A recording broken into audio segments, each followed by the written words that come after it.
Defining Duke, an Xbox podcast, is brought to you by, well, you. If you want to learn how to support the show, go to patreon.com/laststandmedia.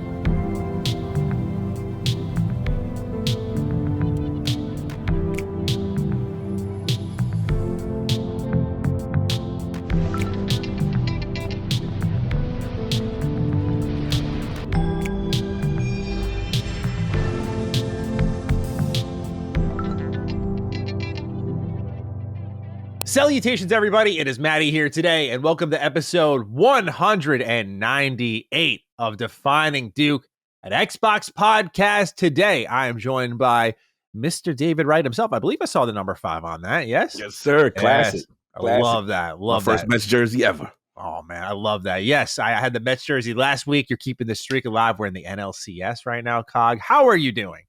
Doing good. Defining Mets, brought to you by Cog and Yes, Mr. Matty Plays. Sure. Someone's like, I know they got to talk about the goddamn Mets. Yeah, I saw someone complain on Patreon last week. They were just like, man, opening sports talk. I'm like, as long as the Mets are in the playoffs, I mean, you're gonna have to bear with us for a little bit. We appreciate those of you who hear us speak a different language, basically, and just enjoy the rambling between two Mets fans who are just getting their due right now. How are we feeling about the NLCS right now as we record it? 1-1 series game tonight. How are we feeling? Feeling good. I mean, I'll be honest, again, house money. The way I look at us, like, we're so ahead of schedule. This is the rebuild year. Mm-hmm. We're not supposed to be here. And, listen, the Phillies, obviously, beat the Braves, rival, to get in. Milwaukee, the most magical entrance into the playoffs ever, right? So you're on cloud, 1,000. Then you get to Philly, another rival, which is a complete team. Mm-hmm. You beat them. Now it's like, okay, the Dodgers come, and I'll be honest, the first game, I was like, all right, we getting magical carpet right over. This is the powerhouse Dodgers, Ohtani, the whole crew. And I'm like, all right. So to me, game 2 was critical. And I'm like, wow, they punched him back in the mouth. Mm-hmm. Wow. And then obviously, the way they did it, kind of thing. So, and then shout out to Vientos. He's just, oh my God. Wow. I think we may have like a little superstar in the making. Yeah, straight up. Yeah. No, dude, I'm so excited. Even I've predicted the series is going 7. So I'm not, even if they lose tonight, like, I'm not worried. I was very much questioning the Senga pick for game 1. I was like, I was like, this guy's pitched like 3 times this year. Like, he is not ready. Like, switch him in Peterson's roles. Like, Peterson starts, Senga's the setup guy, if anything. Yeah. But yeah, really magical time. Just so fun to watch this team. And so fun, I'm a predictor of if they get through the Dodgers, I think it's ours. I mean, look, anything can happen. And I think that I will say this, no one really wants to face us. I mean, we have, again, they're so gritty. They just don't quit. Mm-hmm. And I guess for the Xbox community that doesn't watch sports, it's like, you don't see this type of effort. It's literally Xbox. It's Xbox. Well. So when you like, bro, Xbox is actually having a great year. They didn't step on a rake. They're doing something. This is what it is. And when we say Xbox has Mets energy, this is what we mean. So when you get these moments, when you have a great showcase, when you have a great release, and it's a 90-something Metacritic, this is what's going on right now. Yeah. Literally.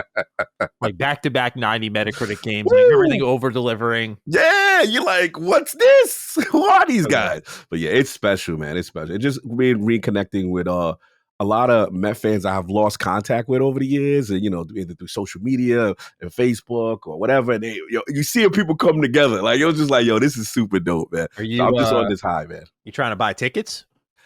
Yeah, try to figure this thing out. Yeah. I mean, I might have to be on a ramen noodle situation to make it happen. And the Mets are foul. They know they good now. So they be like, so if you want this, 800 for a field level seat, please. Field level seat, and you may need to commit to a whole season ticket pass for next year. I'm like, oh, y'all know y'all trying to do. It's like, to Xbox terms, it's like the $1 deal is over. Yep, it's literally it. We are Call of Duty's here now. You want to play Call of Duty? Yep. That's what the Mets are doing. You want to play a City Field? You need to commit. Yep. But man, it's a fun time. But I'm looking. Yes, I'm eyeing down tickets. I'm debating if I go now or if I go if they make the World Series. If they go to the World Series, I gotta go. Like, you gotta go. Yeah, I've been to one World Series in my life. It was Kansas City. The Kansas City, Mets won 20. Oh, okay. You actually see. I didn't. I didn't Yeah. get to go to that one, but I actually have gone to one World Series game. It was when the Giants were in like 2014. Oh wow! Forgot who they were playing, but I was actually out there for Far Cry 4. This is my first Ooh. ever game preview event, and it timed out well where we went out there and my friend's mom worked at Pepsi and she just was able to swing free tickets for anything. So Wow. my friend was like, "Do you want to go to a World Series game while we're out there?" I was like, "I've never been." So like, sure.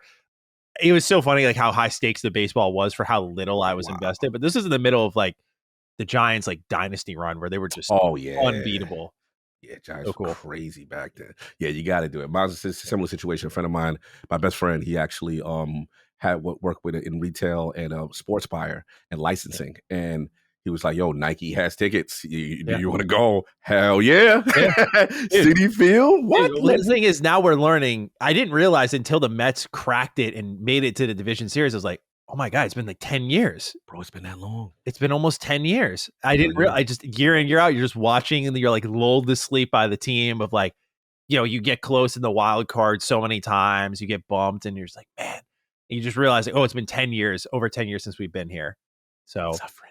yeah, that's why we're open up with the Mets every show until There you go. Keep the streak win it all. alive. Ladies and gentlemen, we appreciate you being here. As always, you can write it over on patreon.com/laststandmedia, just like Jay Reed did to open us up here. Greetings, Dukes. This one is mainly for Maddie, but Cog, feel free to share your thoughts. Maddie, you made a few videos criticizing Bethesda lately, and you keep saying something like your games are adventures to play and move on from, not worlds to live in. But the tagline for the Elder Scrolls has always been live another life in another world, at least since Daggerfall when I got into the series. I encourage you to bust out your Oblivion manual where it reads, with the Elder Scrolls, our goal has always been to create a game that offers unlimited possibilities. A game where you could be whoever you wanted and do whatever you wanted. Live another life in another world has always been our motto, and we want you to do just that. So, you like wandering and exploring, that's what you should do. If you just simply want to complete the main quest and feel like you finished the game, then you can do just that. Please continue to criticize as needed, but I thought you should know that you appear to have missed what the intention behind the Elder Scrolls series has always been. Cheers, and have a everything I thought I knew was a lie kind of day. I picked this out to kind of open us up to get us into some games talk. Not only because I wanted to talk about it a little bit. I think this is a really great write-in, but I also want to get your thoughts on why you play BGS games to sort of round out, because I don't know what is on your what we're playing list, but round out the kind of wave of Bethesda Game Studios criticism that we've gone through these last two Duke episodes. So this is a really great write-in because what you say is accurate, and I think what you may have misinterpreted, Reed, is what I highlight on when I say things like your games are, people want to move on eventually. Is it's because of the design decisions Bethesda's making to hold you in. I think their games have held us in, like they say here, like the world with unlimited possibilities. That would drive things like class design. Like, oh, Oblivion has a very free-forming class design. Skyrim, of course, more so, where your skills go up just by doing things in the world. That's where the creative decisions were driving the unlimited possibilities, this sense of wandering and going anywhere. And you would see the beginning of procedural content in Skyrim where they're like, here's the Thieves Guild. And as you're at the Thieves Guild, you want to race to the top. That's all structured story. Then to restore their former glory. That's all kind of repeating random missions that are procedurally generated until you get to a certain threshold. And then they're fully restored and there's more handcrafted content beyond that. It was like an elegant mix of everything to drive that home, but there was always an end point is my point. There was always a line eventually drawn to one degree or another where you can move on. My problem is that the creative decisions they're making are to incentivize replayability in ways that their previous games have not. So we love their worlds and love living in them. And I think I speak for everyone in this because of like the way they decorate their environments, the way they feel very lived in, because you find notes and terminals and characters of interest to meet and quests and choices to make and the loot you find, right? But for them, incentivizing living in this world is by creating infinite loot. And they do that by making the legendary weapon system in Fallout 4 and driving it home further in Starfield. And they don't make as often the unique weapons that we know from Skyrim and prior. That's my point, is like people, there's like a finite limit to certain things in their game that keeps us coming back. Like the fun of restoring the Thieves Guild because you get the Nightingale armor and you're like, oh my God, that was so worth it. Because it's in my opinion, the coolest looking armor in the game. Maybe people disagree with that. But like, that's what I mean by there's like a finite amount of content. Like you can technically in Skyrim keep going. There's a ton of procedural things you can do in there. but there is a finite amount of the mainline content that's there, and it's driven by creative decisions that fuel the replayability in ways of like, how do I approach this game? Do I want to be an archer? Do I want to be a mage? Do I want to be a battle mage? Do I want to be a knight? And so on. That's my thought process there, Jay Reed. Not that you're wrong, but I think maybe there's something you misinterpreted in some of how I was approaching it. But I agree. I've said the same thing a lot of times where maybe I've just failed to explain the point for people who are coming in new. But I wanted to get your thoughts, Cog, on how you view Bethesda's games. Like, they're adventures to play and move on from is part of my slogan with them. Mhm. But some people believe in the universes that you live in with BGS games. And I'm curious what you think about that sort of back and forth between the audience. It's a good point. Shout out to Jay Reed. I see where you're coming from, and I see where he's coming from too. I think that it's a situation where people play these games differently, but I think Bethesda does recognize that there are people that want to just live in this world. But I agree with the way you described in terms of how people intend to live. Usually, it's okay. You're doing Redguard, or you're doing Elf, or you're doing Khajiit, and then you're picking your class, and then you're living based on the type of person you've made in terms of like the Oblivion and Skyrims and stuff like that. And then there's also the questing, right? So again, your Dark Brotherhood, your Thieves Guild, your Fighters Guild, and all that stuff. And to your point, yes, there is a top level and there is an end at some point where you reach the highest level of that thing. And then it becomes, okay, yes, there's like repeatable things you could do to continue it. But at that point, you kind of know it's finished. But there are people, I do know with specifically with Skyrim stuff, that truly live in these worlds. Like, they really want to be there every single day. And I think it's just a slight difference from how I play them. Usually I do all the faction stuff. And usually the faction stuff is kind of historically some of the best content than the main stuff. Yeah. Always. So what's interesting is like Starfield is one of the rare ones where I felt the main quest was just as quality as to in comparison to their faction stuff, which is generally the opposite in my opinion. But it's just a play style. I just think it's how you choose to engage with the content.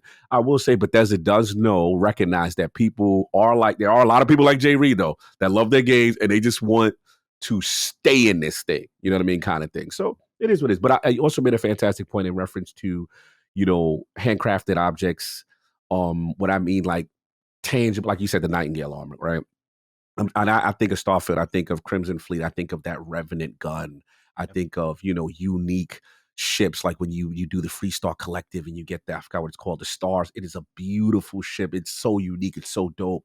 And like, I just, again, not to spin this back into Attack Shattered Space, but I just miss that, I just wish that part of it was in Shattered Space, especially with the handcrafted aspects of the questing and things you're doing, the items. And I think what happens is now the flaws of the RNG loot system kind of creep in and really cheapen this experience, you know what I'm saying, kind of thing. And I just want them to kind of get back to the stuff that we know them for and stuff like that. Well put. You actually brought up something that just is a final capping point, which is like who you're playing as and how you interact with the world. That's probably the best way you can frame the finite amount of content, if you will, is that their games are replayable because it's like, oh, this time I'm a Khajiit, and like certain NPCs will react to you differently, but also like Khajiit are better at certain things in the game. And so now certain stealth item finds, like, oh, this bow and arrow that typically would just go in like my house or in a treasure chest somewhere is actually really exciting. And that's what makes their games so replayable. It's like those little things like, oh, this is actually really appealing to me. So yeah, like that's how I'm looking at it, Reed. Of course, feel free to follow up, but that was a good way to round out some of the latest criticism that we've kind of given Bethesda Game Studios on what happened with Shattered Space. But yeah, as always, you can write in over on patreon.com/lastdaymedia. We appreciate that. And let's open up with some new Xbox Game Studios news, if you will. We have a new head for the company. In a report for GamesIndustry.biz, Xbox Game Studios head Alan Hartman is set to retire after only taking on the role in 2023. Filling in those shoes is Rare's studio head, Craig Duncan, who served the company for 10 years. Matt Booty says that Craig will continue to focus on helping our studios deliver high-quality, differentiated game experiences that can grow into successful franchises and reach more players by investing in new IP, end quote.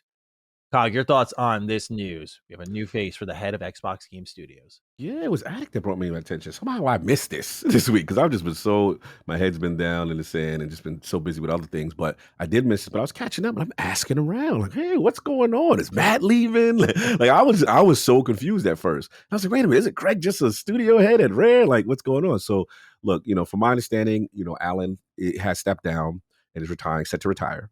And actually, Matt Booty's still in place, and Craig will report to Matt, is what I was told. So the way the structure is, from my understanding, is that Matt is handling on the top level ABK, like the heads of ABK, Bethesda, King. You know what I'm saying? They will report to him.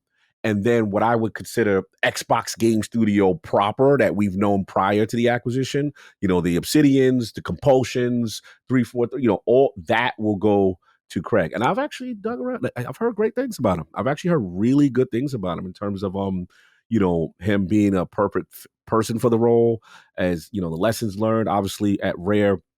I know that it's funny because people who love Rare want Rare to be Rare. But if you look at like old school Rare, but if you look at what they've done, I mean, they did create a new IP in a live service game that is tremendous successful. Obviously, we've seen the success of Sea of Thieves. We've seen obviously how well it did on PlayStation and so on and so forth. But the fact that, and even during the back in the day, people hate to admit this, but Connect 360 was actually successful. People forget like those Connect adventures and all that stuff and Connect Sports. Those stuff sold. The problem was they got so gassed and then they forced it into the Xbox One and like, okay, now that we got success, now we make this 1-to-1 with the console and everybody's going to win. We're going to sell, bajillion. But as far as Rare's contribution, he spearheaded that. I also like it from a European standpoint. You know what I'm saying? Because obviously, UK and European sensibilities there and stuff like that. So I'm hearing great things about him as far as him being ready for the role, being a pleasure to work with. I've met him maybe once or twice. I can't say like I know him well, but from everybody I speak to, because I was trying to get the dirt, I was like, so what's up? Is this a good situation or what? And it's like, no, this, the vibe I'm getting is everybody's like well-deserved. This is a person who fit well into the role. So we'll see. The jury's still out, But I do like this. I'll say one last thing. I like the fact that because they're so big, I did feel kind of like Matt having everything is kind of a lot, you know what I'm saying, in a post-ABK world kind of thing. So I do like this kind of delineation. So we'll see. Yeah. The only thing I kind of raise an eyebrow at is someone in a role for a year and then leaving. I always look at that funny. Even if the gentleman's just retiring, I always like something pushed it to that point. And so I wonder it's probably a big workload to be, handling the 20 Xbox Game Studios that are there or so. And so best of luck to Craig. Looking forward to learning more and seeing how he handles the job. But I guess the good news is it's kind of an invisible role for the public. A lot of it falls to like Matt Booty and like what he has to say. In our time covering Xbox in the last year since Alan Hartman joined this role, I don't remember the last time we quoted him. So yeah, Alan's been in the cut. Like I've never interacted with him or seen him actually. Yeah, 100%. Mm-hmm. So we'll continue to track the big three in Matt Booty, Sarah Bond, and Xbox's Phil Spencer and see what happens from there. Yeah. Next up, great news here. Metaphor ReFantazio has sold over 1 million copies in a single day. We do have a write-in from Rich who wants to bring us down to earth. Hello, Dukes. Despite selling over 1 million copies so far, Metaphor seems to be selling horribly on the Xbox Store, currently at the 37th best top-paid game, behind Mad Max. Sounds like it did not even hit 20,000 sales on Xbox, as I doubt Mad Max sold more than a few thousand digital copies this month. Player Essence put up a video on October 14th that discusses this more in depth.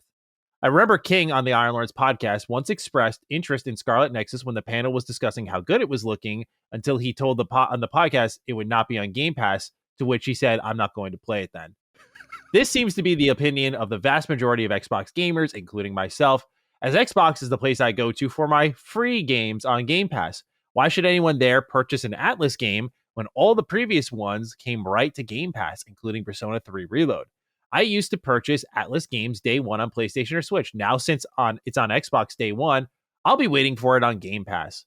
What is your opinion on the poor sales despite having the marketing rights? Will this damage future titles coming day one to the console when game companies can sell the product elsewhere successfully first? then bring it to Xbox and Game Pass a few years later when they are more willing to take the Game Pass bag. Finally, what is your over-under on how long it'll be before Metaphor comes to Game Pass?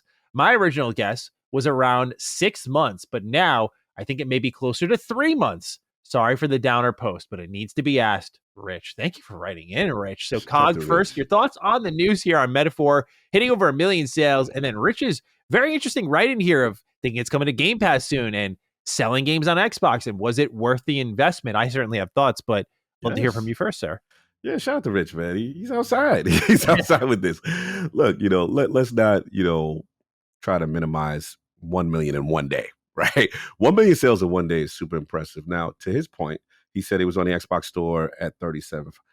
I checked as of today. It is actually within the top 20. So it's 21 right now on what you call as far as top paid game sales. So that's pretty impressive. Consider the game.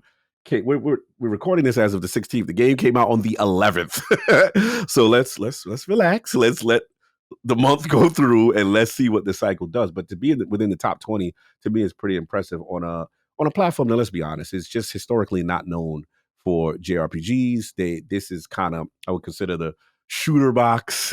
This would be considered the sports and action and Western RPG box.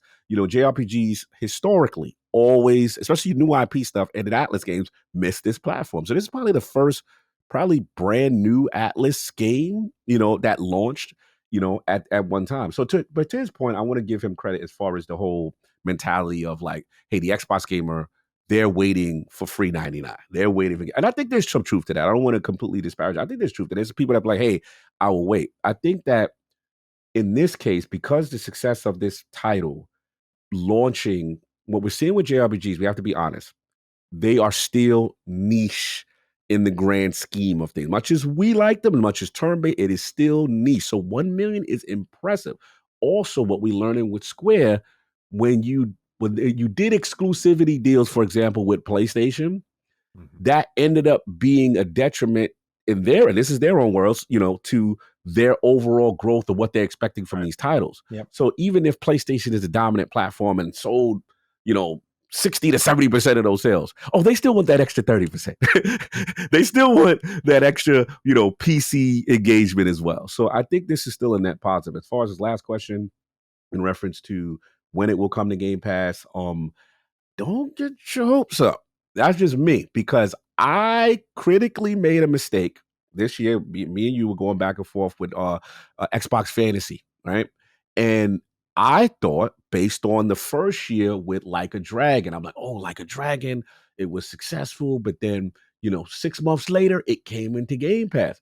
Oh, no, not Infinite Wealth, which we know did very well in the month of February. I think like 2 million or whatever it was. It did really impressively. Yeah. And yeah, they letting that long tail still go on. So that's why I don't think you're going to be it's going to be very fruitful for you to wait. Yeah. You're going to be waiting for a while or at all. So that's what I think right now. So that's pretty much all I got on it. And yeah, I see where you're coming from, Rich, but calm down. This is success, brother. This is a huge game that hasn't missed a platform, a new Atlas IP that they had the marketing right. And a lot of people thought it would negatively affect the game because they had the marketing right. It turns out it didn't. So this is good stuff, man. This is not doom and gloom stuff, in my opinion. Yeah. I first off, yeah, shout out to Atlas. It's great to see a new IP come out the gate swinging like this, right? I had my doubts, not about the Xbox marketing at all. We'll get into that moment, but I had my doubts of like, is this, it's not Persona. Like, are they this is the Persona team splitting off from what made them and committing to a new IP that is in a lot of ways similar, but also very different from Persona. And how many people are going to latch onto this if it's like not in a school setting or anything? And we're seeing here a lot. To break things down on the top played, Cog already, or paid, not played, sorry. Cog already broke that down. I'll say this though about Xbox marketing, and even if it doesn't result in a shit ton of Xbox sales, is a few things. If I'm Sega, I'm looking at it, you probably know you've got the PlayStation audience and it's coming to PC. So who do you market this to create awareness? Who do you team up with? I think Xbox makes a lot of sense because that's the highest growth ceiling. If you're looking at it that way, it's like you've been selling your games exclusively on PlayStation for years. And the proof's in the pudding. It took Atlas a month to hit, I think, 1.5 million sales with Persona 5, Really? a I didn't week know. Oh wow. for Persona 3 Reload, and now a day for Metaphor. Um, to me, this is the beginning of a legend, man. Like, in a lot of ways, they've been around for a long while, and they've been excellent for an even longer time. But this is the beginning of a legend in that I've said for a while, I feel like they're going to be the competitors to a Final Fantasy at some point in that popularity and that demand and that zeitgeist. And I feel like this is step one, as we're seeing here, which I didn't know if that was going to happen, but I feel like this is step one. And no doubt, a multi-platform Persona game in the mainline series is step two, and I think that will be explosive. If they're probably looking at this right now, going, "Oh my god, one day, 1 million sales, and we haven't even done anything marketing wise for Persona 6." And there was even people vocalizing in the industry concerns of like, not just about the Xbox marketing deal, but also like, it's coming out soon. No one's really talking about it. They have such a massive built-in fan base that's just so committed to their games. How committed? Most of us buy their games twice because no doubt Metaphor ReFantazio is going to have a re-release. That's why you're not getting it in Game Pass. Because they're going to sell it to you again. Oh yeah. Just like they sold you Persona 5 again, just like they sold you Persona 3 again, like they sold you Persona 4 again, they're going to sell you Metaphor again. I'll put money on it. No doubt about it. Anyone who's played Atlas games knows. They did it with Shin Megami Tensei 5. They did it with, I think, 4. They re-released, bro. They re-released, add in a bunch of content. They're the kings of the, quote, definitive edition. And they're going to do it again. So I don't know when you're going to get this on Game Pass, if at all. So that's my kind of defense piece on Xbox marketing is you're targeting the audience that is likely least aware about this game. PlayStation fans know about it. It's going to be on PC, where a lot of hardcore gamers lie, and we're seeing the sales there on Steam were excellent. It was right up there with, I think, Silent Hill 2. They were just like neck and neck. That's awesome to see for both those games. So those markets are already covered. They were wise to go to Xbox and be like, how high can we raise the ceiling here? And the fact that it is even in the top 20, I know it's not a shit ton. I wish it was more as a huge JRPG fan, but it's good to see that because there was a time, we have to catch ourselves here. There was a time on Defining Duke where we're like, are we ever going to get Atlas games? Now we're debating like how much they're selling. So as much as I am pro critique Xbox and always will be, we got to give them some credit here that they made a good deal. And I don't know if it's going to pan out and do a ton of sales, but they committed hard to it. And that's what I personally, as a fan of want. I want them to create awareness for a big Japanese game on their platform. But again, I don't think you're going to get it on Game Pass anytime soon, especially your guess is 3 to 6 months, dude. With all due respect, Rich, I don't think I'd be very shocked if they're like, here you go. Because if they're selling this well, this quick, even if they had plans to do this, they probably just cross them off because they're like, this thing's going to sell for a while. Because you know why they gave you Persona 5 Tactica and 3 Reload and 5 Royal and 4 Golden on Game Pass to prepare your ass for this. They want you to be like, I like what Atlas does. Oh, that's the next thing from them? That's what they do, man. That's what Sega's been doing. They gave you the man who erased his name so you would go out and buy infinite wealth because that was the next step. So they're expecting you to buy this. So if you like what you see, obviously your financial situation, I don't know, but if you like what you see and you got time, it's probably better to pay for this thing, man. Because I don't know if it'll come to Game Pass unless you want to wait like a year and a half. Yeah. Might not even be then. Might not be that. No, that's real. And I like what you said in reference to also people have to realize the other thing is that this is a whole new audience getting this level of quality from a 93 Metacritic rated game. Yeah. See, that changes the conversation because now people are like, wait a minute. Even if you didn't know, like, what is this? Why everybody's on my timeline playing this or everybody's on my friends list playing this? I need to know what this is. And you're getting an audience that doesn't even play the genre that much and who's been starving because the genre has been off their platform. Yeah. So this is how you start to build those type of things on another platform. But yeah, I think it's going to be a while, Rich. Lady, I think it's going to hold your hold up. Don't keep your hopes too high. No doubt there's a lot of people on the platform who are like, I'll wait for it on Game Pass. A lot of those individuals exist. And I wish more people were more willing and ready to pay for their games. But I get Rich's perspective on this. But yeah, I get that.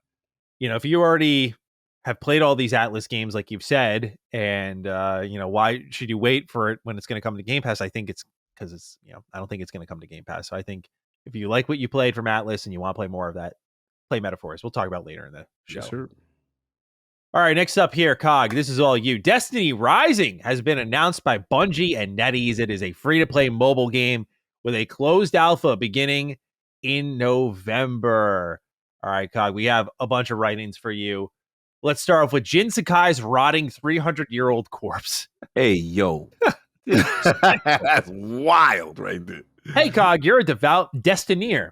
Will you be checking out Destiny on mobile? Are you prepared to fabricate another child for the inevitable microtransactions? I was so hoping when I saw this news break that someone would break out the deep cut OG Duke joke here. And the other writing goes to Meatball. What it do, Dukes?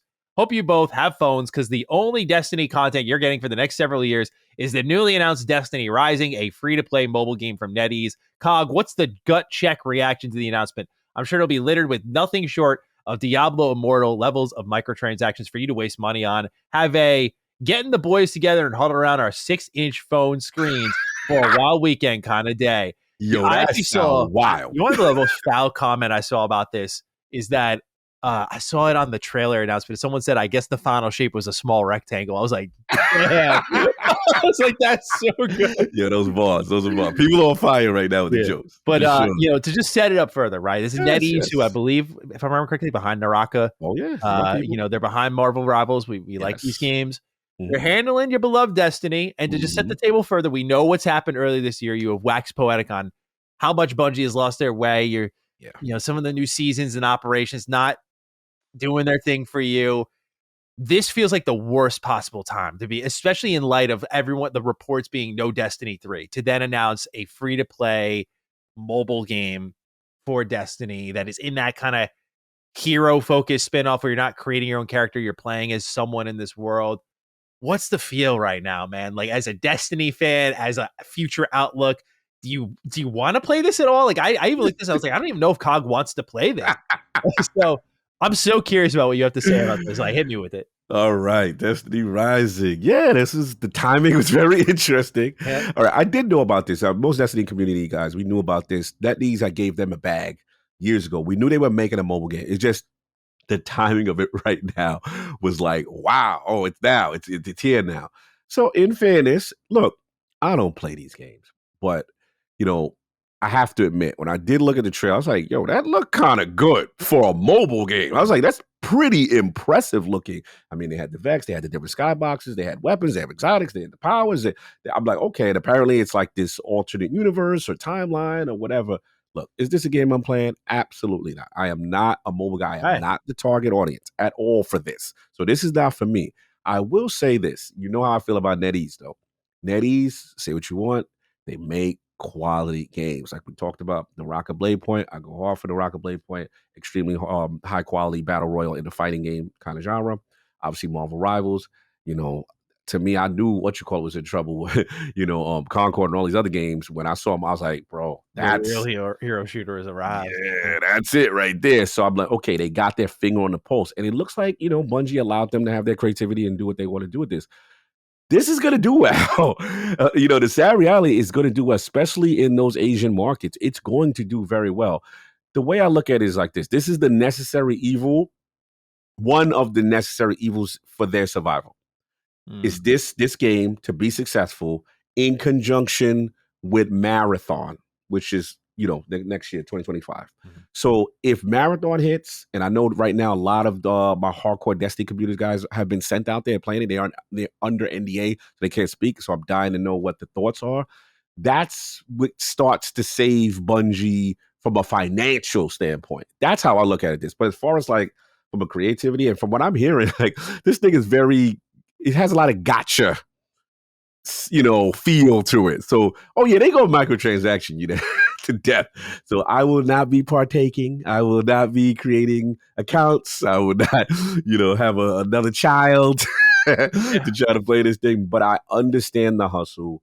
And if it's for the ultimate survival of the studio, for something that I do not play, because this is a whole demographic that I don't deal with, but there are people who are not playing on consoles and in other regions that they will play this and spend money. And if this is their way to, the only thing I say is this: if they could somehow link it in a non-predatorial way to the main game. I don't know, like maybe you play a mission and you get something in it. You know what I mean? Some type This of is an currency. alternate timeline, though, right? I don't know if Yeah, Destiny's playing with timelines in the story right now where you right. can connect them.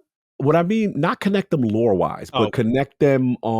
For example, like usually those type of games, they kind of limit you to what you want to do, and you have to pay to play to spend more. So what if they do something that if you play Destiny, you get that a little bit of that currency to extend your Destiny Rising experience, or vice versa in that way. Not or that like the games will events be, from 2 yeah. its way in the base. Maybe they do something like it would be interesting to see if they connected at all. But yeah, it was funny. It was funny. I was like, yeah, this is not what I wanted. Yeah. Yeah. But Yeah. yeah, we'll see what happens. My gauge for mobile games that I felt were destined for failure and rose to the occasion is Diablo Immortal. Immortal, yeah. I was checking the stats. In its first year, it made $525 million. And it's still a made fun of game widely around our communities, right? Like everyone's like, this fucking Yeah, hardcore will be like, what is this? Yeah. $24 million in 2 weeks. That's the original. Don't you guys have phones? Like it gave birth to a meme. They still get made fun of for it. Like it is literally a Diablo 3 reskin at best. Yep. Except they're just selling it to you in pieces, and it makes them a lot of bank money. So I saw this and immediately went, this could be the nail in the coffin for them because this is everyone wants Destiny 3. I'm very interested to see how this does. I'm not going to say that this is because I think you're right that this is a part of their survival, but I'm curious if it plays out well. Like, have we learned since Diablo Immortal where that scathed on by, that got by? Can this get by too? Especially when I feel like Bungie's riding an unfortunately severe low. Because for me, it's just like I got to see like what happens between this and of course Marathon. Oh, Marathon's huge. the big one. Huge. At least for the core gamers. So oh yeah, we'll see. But best wishes to Bungie. I know this is mostly NetEase, but best wishes to Bungie that they get out of the hole they're in. Yeah. All right, Cog. Next up here, pretty exciting news here. The Verge has reported that Xbox is getting ready to test the streaming of games that aren't part of the Game Pass Ultimate family. Tom Warren does note that some publishers may hold back certain games due to licensing agreements or deals. Meanwhile, Jez Corden has shared that this will be your usual Xbox rollout where it won't be all games at once and instead delivered in batches. And on a separate but similar note here, starting November 1st, Xbox will be updating its Xbox app on Android devices so that US users can purchase and play games, Xbox games specifically, on their mobile devices. This arrives after a US court filing stopped the requirement of Google Play billing for app purchases in the Play Store, which Sarah Bond was very quick to tweet about, let everyone know that this is what it means for Xbox playing everywhere. Cog, this is, I think, very interesting, particularly the first part about streaming games that aren't part of the Game Pass family, because I think this is something that will really help the brand out a lot, is being able to stream anything at any time. I use remote play mostly, so I'm not really, when it comes to any sort of streaming tech for the Xbox, so I don't know how much I'll be engaging in it, but I know a lot of people who just it hurts my soul, but they just stream their games. Yeah. Very well. So, all right, what do you make of this news here? Yes, and yes. This is important. To me, this is one of the pillars that I feel that they need to get to their eventual goal. So the streaming thing, even though again, that's not my form of consumption of video games, they had to break the Game Pass. They had to decouple that, which is like only a Game Pass game you can do that, kind of stuff. Like, no, if you want me in your digital future, you need to allow me every digital purchase I have, I should have the ability to stream it, and I should have the ability to play it in your service outside of the fact it's part of the Game Pass family. So streaming it is the first step. What I want also is the second step, where again, now I purchase like what we're seeing, like for example, with Metaphor right now, right? Mm-hmm. That whole cloud, that Play Anywhere. I purchase it on Xbox. I go on the Xbox app on PC, and boom, I can continue to play it there, and my save data is there, cross progression, the whole bit. That to me is the future of gaming. So I love these walls coming down. And I told people in reference to the whole mobile store with that Google ruling, this is going to be a big deal. But Google first and then Apple second. So now this part I like, because for people who use the mobile app, it's very frustrating that they have two apps, in my opinion. They have the Xbox app, they have the Xbox Game Pass app. So what this is going to do now is the consolidation, one app. And I didn't even realize, like, you couldn't really buy games through the mobile devices, which is a huge deal. Like, hey, I'm on my phone. I'm not next to my console yet. Let me purchase Metaphor, right? And then boom, send that over to whatever console I want to have that install when it's ready to go when I go home. That's the future to me. So I love these steps actually happening. I think it's a big deal. And I like the direction they're going, because if you're going to do an all digital future, these are the things that need to happen for it. Yeah. Yeah, absolutely. I'm very keen to see how it, because this is another step in sort of their plan, like we saw with the Amazon Fire Stick deal, and you see now this kind of unraveling, and then you see Google Play. They're gradually, I mean, for all the talk we've had of it, they're gradually hitting every screen in every way. It's very fascinating to watch, and again, I'm just curious for like how this affects sales. I wish they worked in more hard numbers. That would be so fascinating to just see, like, not percentage increase. Like, we sold 100% more copies of this since we launched this. I would love to know hard numbers of just like what they pull with these rollouts, because I really think, and I know it's like me as an enthusiast and morbid curiosity, but I really think it would, optically speaking, create a lot of belief in the direction that they kind of march in. Like, if people can see, oh, it's working, right? Because they say so quiet and cagey, and the numbers they do share, even successes like Starfield, people they'd buy into because they're like, oh, it's the most players who ever had day one for a title in Game Pass. But then you see the news after of like how Game Pass hasn't grown, and it's like, well, how much is that actually? So I hope they share hard numbers at some point. We've been asking for that for a while, but Absolutely. very excited to see how they evolve the streaming tech. Even though I don't engage in it a lot, I think it's very important for their future, because I spoke about it on Summon Sign with Brad, that like Xbox is very much like they commit in a direction, and when they do, they go hard, right? For better or for worse. Like, we saw it with the Xbox One. We're seeing it right now with the multi-platform push. Like, they're just in a direction and they are going. And why are they doing this? Because they've said before, they're like, they think this is where gaming's going, that this is going to be a necessity, that they're going to have to do multi-plat releases for some of their bigger titles, that they can't just sell to one family of gamers constantly, and that the games should be everywhere and literally as in many places as possible. And so we get to kind of watch this develop and see if over time, they're right at the end of it all, because they're still kicking, they're still hanging around, they're still kicking, doing really well. Just maybe not as well in a lot of ways as you'd say a PlayStation or Nintendo does, but doing really well in their own way, in their own standards. And so it's going to be very interesting to see, with all of this coming to life here, how this affects, I think, more so the next generation, because they're going to market around those sorts of things. Because a lot of this is also being set up for, they could leap generations really eventually at any point, because I no doubt they're going to kind of market that next console or whatever it is as like, we're not leaving that behind, right? Because of the streaming tech, like nothing gets left behind is going to be their kind of mantra. Like, you play anywhere. How do you play anywhere? Like, even Xbox One, they're going to say, because you can stream it. So very interested to see how this kind of continues to build for them, and how it impacts their future outlook. And to your point, I would love to see, because now obviously we got the announcement with the Black Ops 6 with the streaming now, right? And that was a huge announcement. So like, to see, like, I would love to get tangible data on that, like how many people are actually interfacing with it in that way, and or just in general, in what regions are you seeing the most growth, and that kind. I'd love tangible stats like that, because it kind of gets us more in tune of what's actually working, what's not working. Absolutely.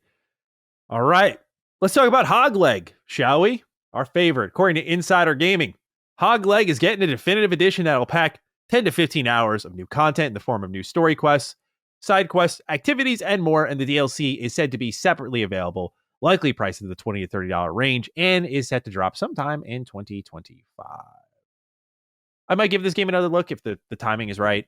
I'm not a big Harry Potter fan at all, but I never really got into it that much. I played like 10, 15 hours. I was like, yeah, this is, again, it's so funny because it's aged like milk in hindsight. But I always said, like, yeah, that's what like Star Wars Outlaws is for me. Like, it looks very vanilla, but like, if you're a big Star Wars fan, it's gonna be great. Ha! That's so funny. I wish I got Hogwarts Legacy, but it was Star Wars. That would have been awesome. But nonetheless, Cog, will this pull you back into the world of Hog Leg? I'm willing to give it a shot again. Like I said, similar situations, 4 or 5 hours, and I'm like, man, it's just so big. I'm not a how body guy like that, but I understand the care here. I understand why people are going crazy, and it was just too many other releases that I really wanted to play around that time. But I would be willing to give it a shot, to see, especially if the DLC is compelling. If the DLC is compelling, I'm like, all right, let's see what's going on there. So, I'm curious how it scales to. I mean, we're in an interesting time for DLC. You're getting some of the best ever. I look at something like Phantom Liberty. Then you get something like Shattered Space, which is like, for many people, same price point, different end of the spectrum. And now this is in that same price pocket. So I'm like, okay, what's this going to offer? Will it be worth it for fans? So it'll be interesting to see what they put on display here. Because it's been a couple of years since we got Hog Leg. Yeah. All right, Cog, next up here. Lots to say on this one. On the heels of Dragon Ball Sparking Zero selling over 3 million copies in a single day, wow, Bandai Namco has been chopping down its anime games. The report comes from Bloomberg, who claims that around 100 people are being cut from the company, with titles centered around both Naruto and One Piece also being cut. One such anime game was also being directly commissioned by Nintendo. To alleviate more staff, Bandai is said to be sending workers to rooms where they are given nothing to do in an attempt to put pressure on the worker to voluntarily leave. So far, almost 100 people have resigned after 200 people have been sent to said rooms. Bandai has since denied this claim, but not the part about the games being canceled. But apparently this is a common thing in Japan, is what I've come to learn, that they'll just send them to a room and either out of shame or boredom, they quit. And so very interesting. Because in our world, like, you send me to a room and you're like, yeah, you're making like 80K a year. You just get to sit here. I'll be like, I'm sitting right there with this 80K tomorrow, and I will sit right here and collect my check. Thank you. Proud. Thank you. You know, the American way, if you will. Hey, no guilt. You want to keep paying me to show up in this room? It's like, okay, we'll see who has more willpower at the end of it all. Wow. Yeah. That's deep. I didn't know that.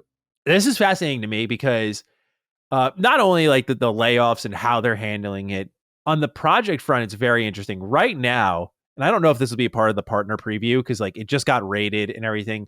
But right now, there's rumors of a Death Note game kicking around. And I'm like, Death Note's like probably my favorite anime ever. I fucking love Death Note. But it's like, I don't know what they're going to do with the game. My prediction is they're going to do some sort of Among Us game. But it's so interesting to see, like, we're canceling Naruto and One Piece games. One in particular Nintendo was asking for of whatever IP. But we're going to continue with this Death Note game. It must be very close to being done. But this is surprising because everyone has been led to believe that this is Bandai's cash cow, this shitty anime games. I always go back to games like Jujutsu Kaisen Curse Clash, one of the worst games I've ever played. Just absolutely an insult to the otherwise pretty great anime. And this anime, by the way, is no like drop in the water, like in the bucket. It's like a top one.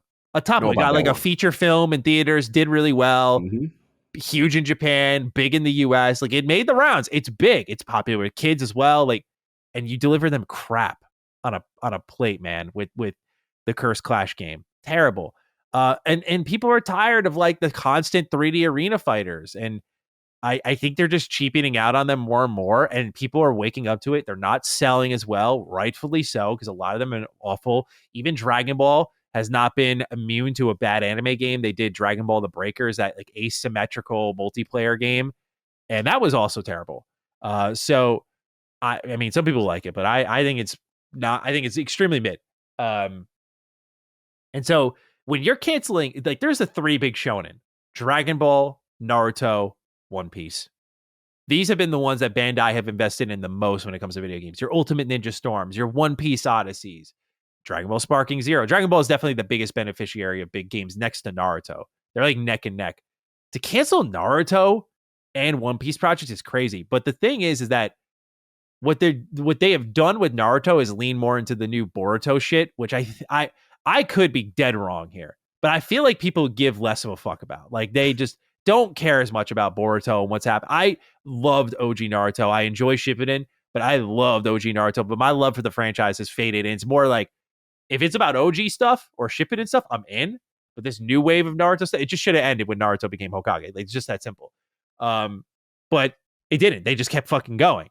And I think that's probably why some Naruto projects got cut, because it was probably leaning into the newer stuff, if I were to wager a guess. One Piece is also surprising, man. This thing is like just endless and such a beast. Arguably bigger than anything here on this list, if if it's at the right week. Just with how it's still kicking around with its story and marching toward the end.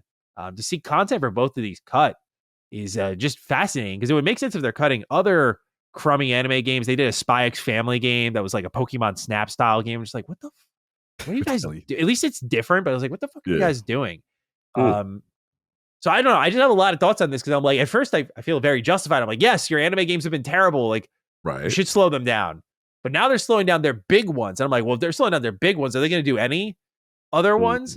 Because they also did what, like a Demon Slayer board game exclusively on Switch. And I'm like it just, the decision making has been really bad for them. They've had like a really bad year over at Bandai. But what are your thoughts on this, Cog? The layoffs, the projects being cut. Any thoughts or feelings on them at all? I mean, from the outside looking in, I want to give credit to this Sparkling Zero though. Like this is insane. Like this is, what is it, 3 million in one day? Attic keep pumping. Like, what I knew it was real? Because Attic and you have the same Bleachy Bleach and One Piece and Jiu-Jitsu. There's all this y'all, right? So I gauge him. This is when I knew this game was official. We could not get this boy to play a fighting game to save his life. I tried to get him to Tekken. We tried to get him to do this. I don't play in fighting games, and I don't do that, bro. And all right, cool. Soon as they put Bleachy Bleach and Dragon Ball Sparking, bro, I'm there. Oh, you play fighting games now? Oh, really? Oh, really? Right? So I'm completely fraud alerted him. Yeah. Because I was like, it's funny when it's something that you care about and you love how much you're invested. And this thing is, he's quick to tell me this thing. Like Tekken didn't even do that. Like, this is impressive, bro. Like, I am very impressed with this. So what I was surprised to see is now, after hearing that news, they see that, Namco is going to turn around and cut the top, games from, with these huge licenses. And the thing that from the outside looking at it, as a guy that obviously clearly is not into anime the way you guys are, but I understand the power of the licenses. And one thing that always surprised me, like, damn, Bandai Namco always got their finger on the pulse of all the hot licenses and they always get it. But the problem is they tend to make too many of fighting games, or the quality output of some of these is just not good. And I remember, the Jump Force days and, all this other stuff. So maybe it's just a quality control kind of a situation now where it's just like, we kind of came at it like a Square as a mercenary. We grab up all the licenses and try to put out all these games and make these exclusive deals. They're not really working out. And if I'm outside looking at it, maybe they're just cutting back on all these resources. It's just kind of hard focusing maybe on Dragon Ball, maybe a few other IPs, and do it that way. But it's kind of messed up as far as, obviously, you don't want to see anybody, being forced out and thrown in rooms and say boring them to unemployment. It's like just menace behavior. Yeah, it's like, bro, so you gonna quit yet? You gonna quit? Oh, you ain't gonna quit? All right. like that's wild. Like, I never heard that. But that's my gut. I would love to do some more research on this because I did not know any of this was going on, and just to find out, what their thought process is around Naruto and One Piece. But is it the quality bar of the games? They're looking at them like, nah, we can't, do that. And now they try to restructure. So I'm very interested. It's so hard to say because at least with Naruto and One Piece and Dragon Ball, there was typically, not always, but typically a level of like higher investment because they knew people would go and buy these things because like Ultimate Ninja Storm, of course, just sells itself. Yeah. Dragon Ball, really anything on like a 3D level just sells itself. Fighters did really well. Kakarot did really well. Sparking Zero is obviously doing extremely well. So I wouldn't surprise me if they were just going to go focus on Dragon Ball more because Dragon Ball's got like Daima coming out now and they have the movies. And again, I think Naruto is faded, at least in my opinion, a little bit. Whereas One Piece is more surprising. I'm like, that has more legs. It's still going. It's still popular. But no doubt Dragon Ball is still incredibly popular. And the reason I brought up at the start of all this was OG Naruto is I'm just looking at like, look, Dragon Ball Z. I mean, again, in Sparking Zero, they're telling the same fucking story you've seen a million times before. It's the same. It's actually unbelievable when you really think about it. I say it as someone who buys these games and plays them constantly. Like Kakarot, everyone would love it. It's like, oh my God, this is such a spectacle because it was just seeing Z on a whole new level of animation. But it was the same story you've seen a million times before. That doesn't make it any less effective, but like, dude, it's just crazy to think about. Like just that story continues to get retold. I'm like, why don't you just do that with Naruto? They tried to do that last year with Ultimate Ninja Storm Connections, I guess, but they did it in the laziest way possible. They did like anime screenshots. They censored the blood, which was weird. I was like, they made all the blood black, and I was like, what the fuck? It's just, it was weird, man. They're just not making good choices with these games, so I'm not surprised they're getting canceled. I'm rooting for them. I love anime games. Anime games and tie-in games practically fucking raised me next to BGS and BioWare. Like, I was just always playing them. Because it was like all I knew. Like I loved these shows and I would go and play the games based on the shows, and in particular Naruto and DBZ a ton, still into my adulthood. So it's very fascinating to track that they're like canceling these types of projects. Maybe it happens more often than I'm aware of, but I was very surprised to see this. It is very surprising. I just wanted to get so it was I was looking at Tokyo Game Show. Wasn't there a Bleach Rebirth of Souls? Yes, there was that. That's another. That's 3D not fighter. them. That's not. Bleach is good. Bleach is safe. Okay. But I was curious if that was Namco. That's what I'm. That is Bandai. Yes. Oh, it is. Yeah. Okay. Got it. Because I remember seeing again. They're always in the mix in terms of the licenses and stuff like that. Now it's just a matter of the quality. I think Bleach will do well for them. I don't know if it'll do Dragon Ball levels good, but it has all the presentation and the fans behind it. People love Bleach. I actually haven't seen Bleach yet, but it looks good. But it's for me that the thing I'm kind of sighing, like many anime game fans, which is like, oh, it's another 3D arena fighter, which I don't know what else you can really make Bleach, but point being is like they're just the exciting thing about One Piece Odyssey is like, oh my god, it's fucking turn based, dude. Like, yes, that's what I want. So we'll see what they do. But many thoughts on Bandai's future in anime games. Let's talk about Splinter Cell, Cog. I always think of you with this series. Despite claims that Splinter Cell Remake has been canned, Insider Gaming has stated the opposite. In a new report, they assure Splinter Cell fans that the game is still alive under code name North and is being built in the Snowdrop engine, which was used for games like Division 2, Avatar Frontiers of Pandora, and Star Wars Outlaws. The release date is expected to arrive sometime in 2026, but the source did not want to be held to this time frame since it could change. Thoughts and feelings on this, sir? Ubisoft in a strange spot, but whoever's leaking all this stuff to Insider Gaming, I mean, it's crazy. Like they have like 8 new reports on just like everything happening at Ubisoft. They have everything you could possibly know about this company right now. It's insane. Snitches be snitching. It's real. Yeah, look, I mean, what's the expression? So you're saying there's a chance?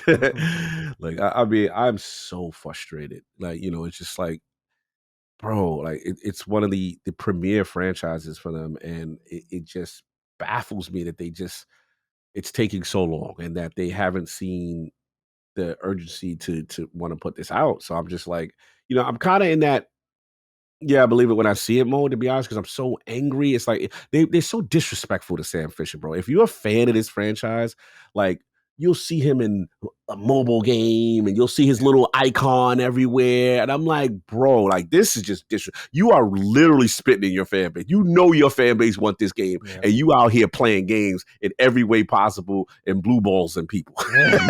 Like that's really what's going on. So look, Inside Game, I got respect for those guys. Shout out to Tom Henderson and them. But I think, it probably is going to come. But it's just like, man, like, can we get something, bro? Like this should have been your emergency glass situation, like how Assassin's Creed, in Japan. Like, where is the Splinter Cell, bro? Like, this is especially not that I'm not blaming Xbox, but it's just like, if you got to throw them a bag because they're scared to release it in this climate because they're fearful that it's not live service or something like that, I would hope that Xbox could work something out, because this was an exclusive at one point. This was like the premier title on OG Xbox. Because of the shadows and everything, people were like in the stealth knocked gameplay. The lights out. There was a light meter, a light and dark meter, letting you know how dark in the shadows you are, how stealthy you are.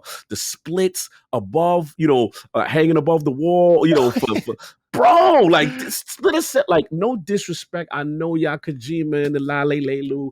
That ain't stealth. I'm sorry. Like I love you, Snake. No disrespect. It is an amazing series, but you are not covert stealth. Sam Fisher is. That's the real stealth espionage, get in, get out type game. And Michael Ironsides. Oh, Michael Ironsides, bro. I was mad that year they did Kiefer Sutherland. I like 24, but I ain't want you. They gotta bring Michael Ironsides back. That's the OG. But yeah, man, it just hurts. This is literally my favorite stealth franchise outside of like Tenchu. I remember seeing Splinter Cell. I was like, wow, this is a transformative experience. So yeah, hopefully we get it, and then I can, you can see me cry grown man tears, and I can finally get it back. But I've been waiting a long time. Look, if you never get it, I'll just force Dishonored on you. I'll force Prey on you, and you'll find out that you never missed anything at all, and that'll be great. You know those games are dope. You know, I gotta get my No, mod, and I gotta get my, you know, the sound and the thing. They announced this years ago, man. I think it was like 3 years ago they announced this remake, and it seemed like we were going to get something relatively soon in terms of visualizing it, but it's ways off. And bro, the ultimate blue ballsing I've ever seen of a franchise. Like I now I know what you go through, like with the KOTOR, like that. This is I wish I got even a level of blue balls with KOTOR. I got nothing for like 20 years. That's my but yeah, then you get the remake. I get what you mean. Actually, I'm not. Yep. The remake announcement and then the back and forth, and I don't know, bro. I was talking to my friend about Saber Interactive last night. He's a huge Jurassic Park fan, and they're doing a Jurassic Park game. So like they're doing that, they're doing Avatar, they're doing KOTOR. I'm like, how the fuck are you guys doing? Like something's gonna, because you know what it reminds me of? You will specifically get this. It reminds me of Platinum Games, dude. They were on such a high after Bayonetta 2, and they're like, yeah, give us TMNT, give us Legend of Korra, give us Transformers, and everyone's like, yeah, give them it all. And goddamn, did they run that shit? It's so bad. It was Legend of Korra was okay on New Game Plus, but it was not good. TMNT Mutants in Manhattan. I've beat that game 4 times. That game is, I have such a love hate with it. Visually, it's like I could not ask for anything more. But like, God, that gameplay bothers me so much. Mm-hmm.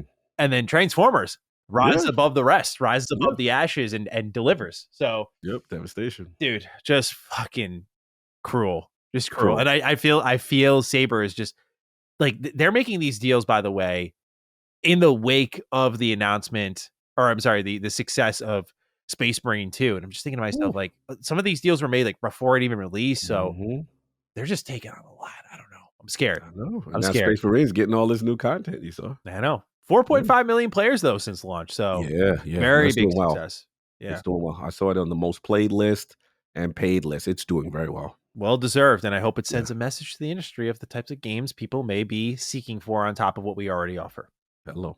All right. Well, speaking of Star Wars Jedi Power Battles is getting re-released by Aspyr on January 23rd with improved controls, better UI, and all characters and levels immediately available.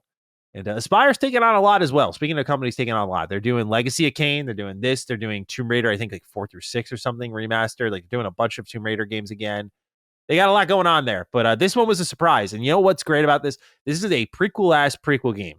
And if we're getting this, oh man, I think there's a chance we can get an episode 3 re-release at some point. If they do that, oh boy, will I pop off. Like that is an amazing video game. So I'm hoping to make their way there. You know, Attack of the Clones, Clone Wars is available on modern platforms. Like, so I wondering if they're going to do it. I think episode 3 is they're re-releasing everything, man. Like I thought they were never going to do Battlefront Classic Collection just because they had the new Battlefront games, but they did those. They can do the PSP ones. It's a little exciting to think of what could be, but this game itself is not like, I think, fantastic, but it's cool that it exists. So January 23rd, if anyone's interested. Cog, any thoughts on this? I had no idea about this game. I'm just checking it out now. I didn't know.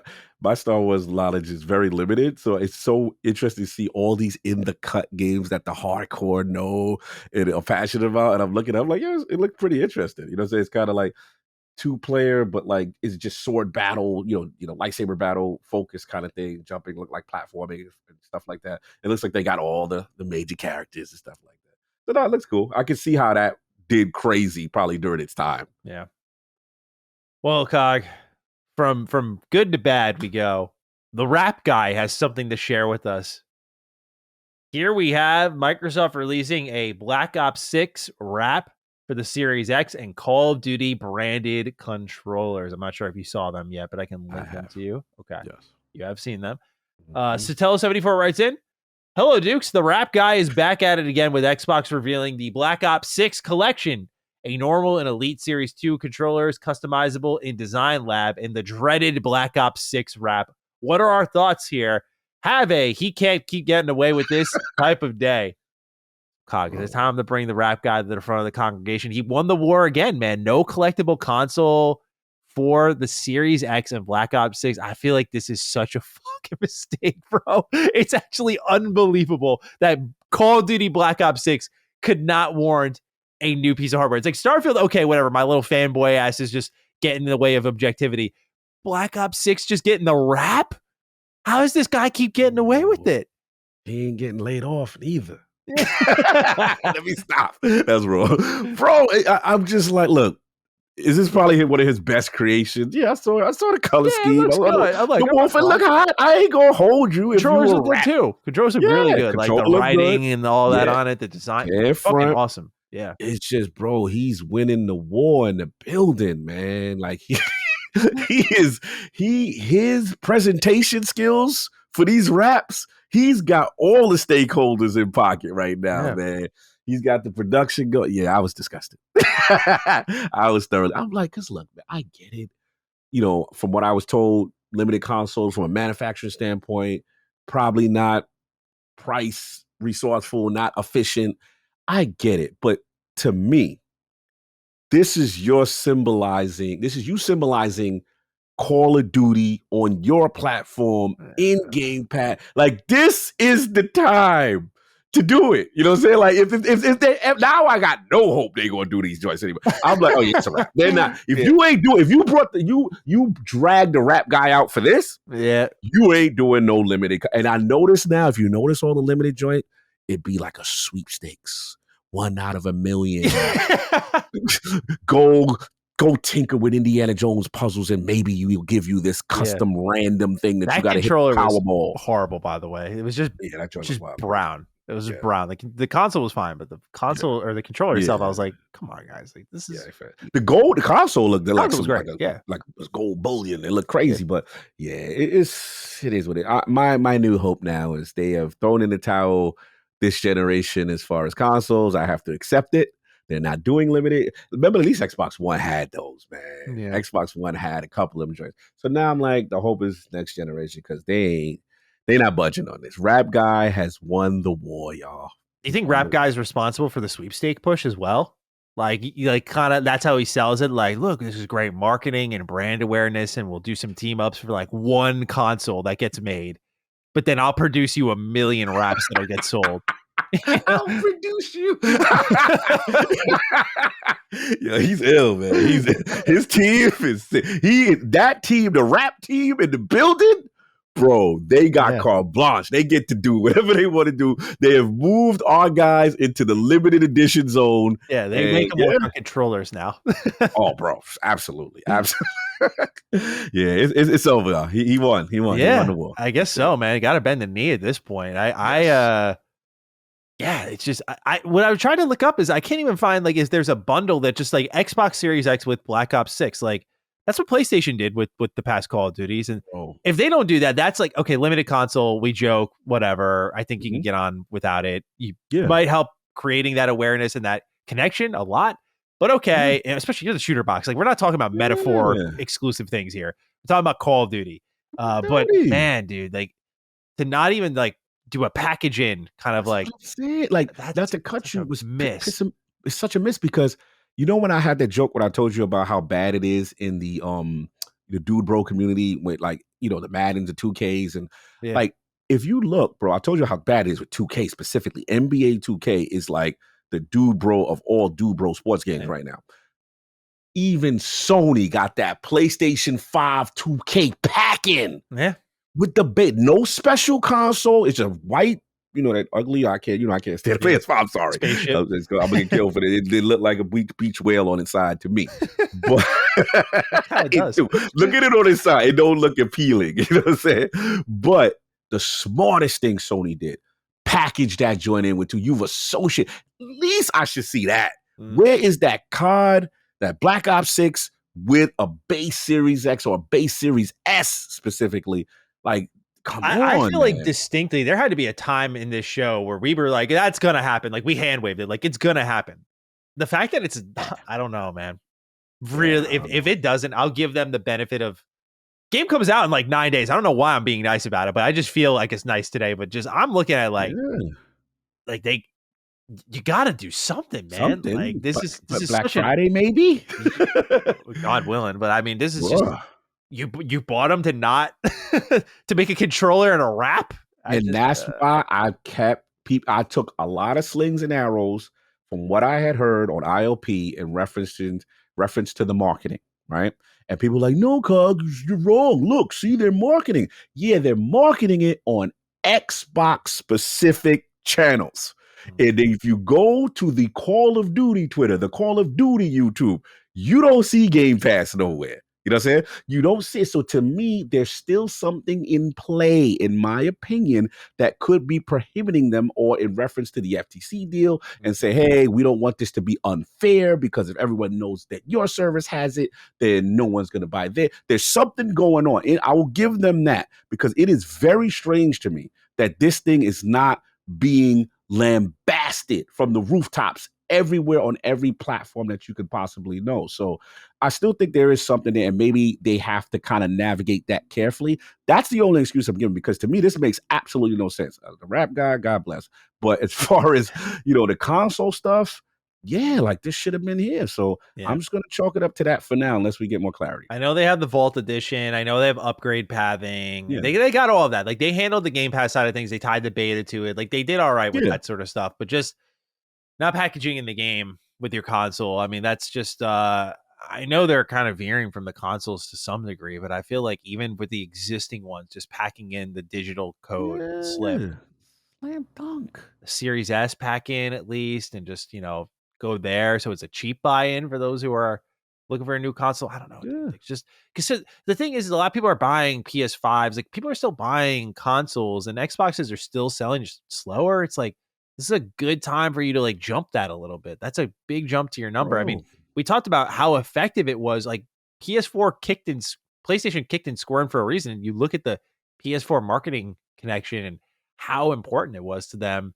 And they're probably going to laugh at this, going like, oh, they're not even fucking utilizing it at all. Yeah. Outside of Game Pass and a beta, they're like, oh, okay, all right, I guess we got the lawyer fees suck, but all right. Like, wouldn't surprise me, bro. Yeah, we'll see. I mean, the only thing, like I said, in defense of, the only thing I can think of is, in order to finalize the deal, because we do know that PlayStation did theoretically have the marketing up until, before that deal finalized, they were supposed to still have it. And Call of Duty, the thought process was like, yo, they might not even be able to put it in Game Pass this year. So maybe this is that compromise where they like, okay, you get to put it in Game Pass, but you can't market it freely, and you can't until the contractually, let's say it ends at 2025. Yeah. Then that's the only thing, because this makes no sense, man. It makes no sense. Yeah, that's a fair point. All right, well, we'll see how Black Ops 6 performs on Xbox. No doubt we'll be keeping an eye out for it. I expect it to be at the top of the plate in sales charts. If it's not, they have failed. Yeah, this is a big one. All right. Last bit of news here, then we'll talk about, it's really a conversation, but then we'll talk about what games we're playing. We're doing a Sonic X Shadow Generations vibe check for our man RK128. He writes in, blessed day, Supersonic Dukes. I've asked this a few episodes now, but dang it, hopefully y'all read it now, considering the game launches next week. I got you covered, bro. Here we go. Sonic X Shadow Generations is coming very, very soon, and all the marketing has been amazing. The animated prologue is awesome. Movie Shadow looks sick in the DLC, and even that final story trailer has me pumped. What are your guys' vibe check on this game? And any comments on why Sonic has his marketing with PlayStation but not Xbox? Have a can't wait to work with the Iron Lords at Comic-Con kind of day. Hey, that's awesome. Salute, okay, man. We gonna work tomorrow, man. This week's gonna be fun. Sorry for you guys. What is the vibe on Sonic X Shadow Generations? I feel like people will know where I'm at with this, but I'll still get into it. But like, for you, Sega kid. Yes. Is there any interest in this one for you? Yeah, absolutely. Sonic, I mean, Shadow is probably the most exciting character for a person like me who, been following the series for so long. And obviously the movie, unlike Maddie, got me very excited for Keanu and that amazing voice. Oh, that amazing voice, he says. Got me hyped. All I'm saying is they're hiding his voice a lot. I don't hear much Keanu these days. That trailer was fire, man. Broke the internet while you was pouting in the corner. Everybody else was cheering. No, but all jokes aside, look, man, I like Shad. I always felt like it was a great addition to the universe next to Knuckles and stuff like that. So, yeah, I'm hyped. As far as the marketing beats and everything I've seen, I think it's been super dope. As far as Arcade's question, because Arcade's a little bit of a worry. I love you, Arcade. You're a little bit of a worry wart. He is.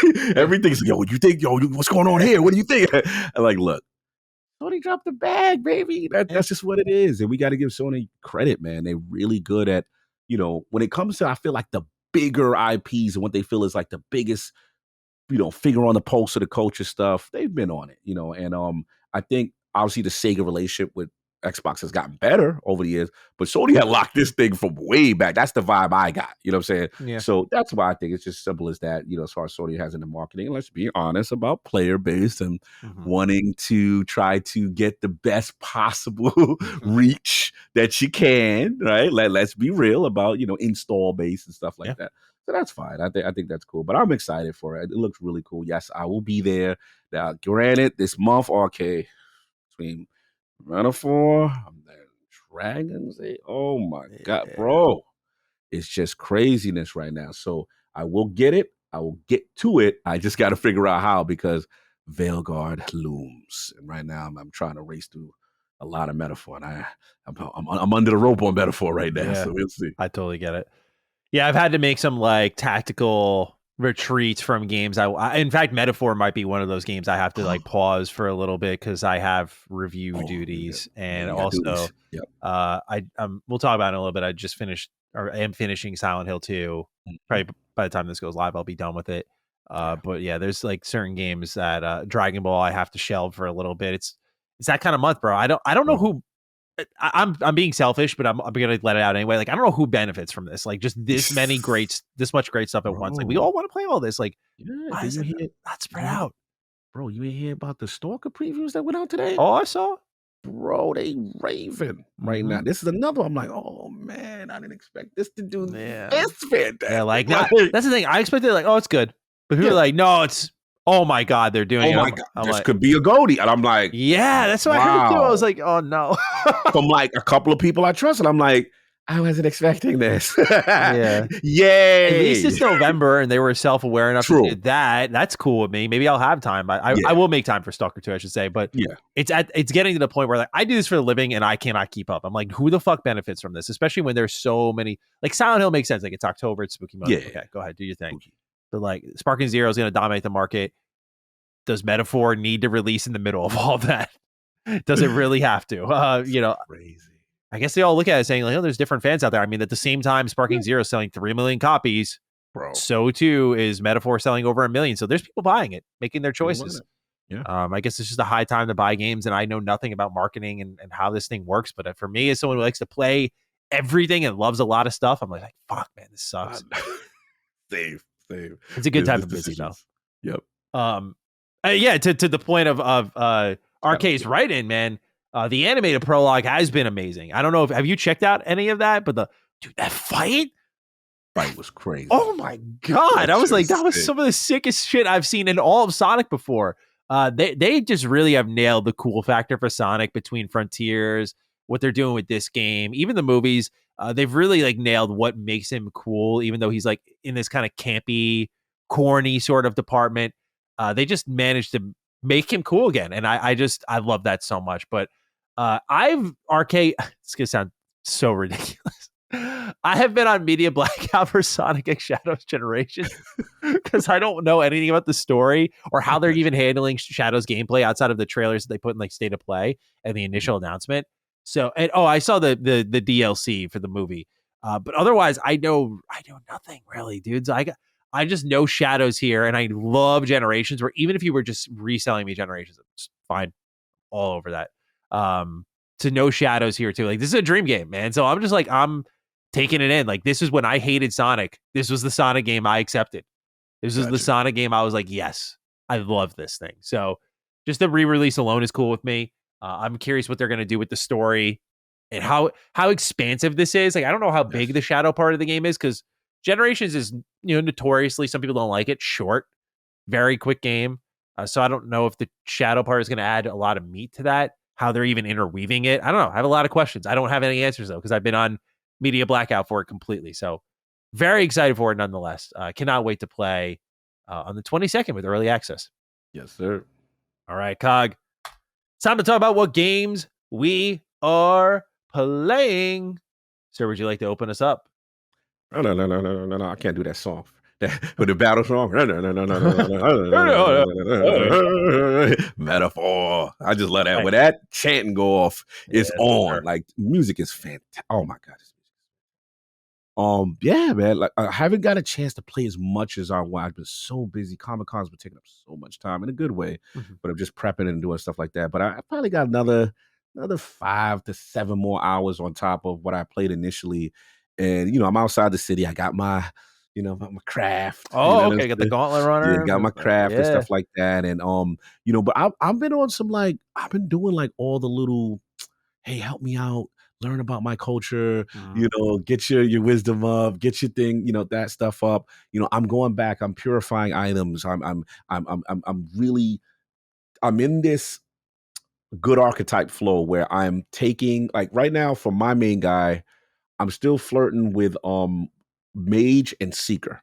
So when I want to go a little bit more offensive, I'll go seeker, and then I'll take like heal MP, heal all allies. I try to have like at least 2 people with a heal all. That's what some of my joint. Yeah. Some of these fights, bro. Tough. Yo, it ain't no joke. There's a lion minotaur thing that was giving me the Oh. business. Oh, in that side dungeon? Yeah, that side Yeah. dungeon. I did that He doesn't side like dungeon. rods?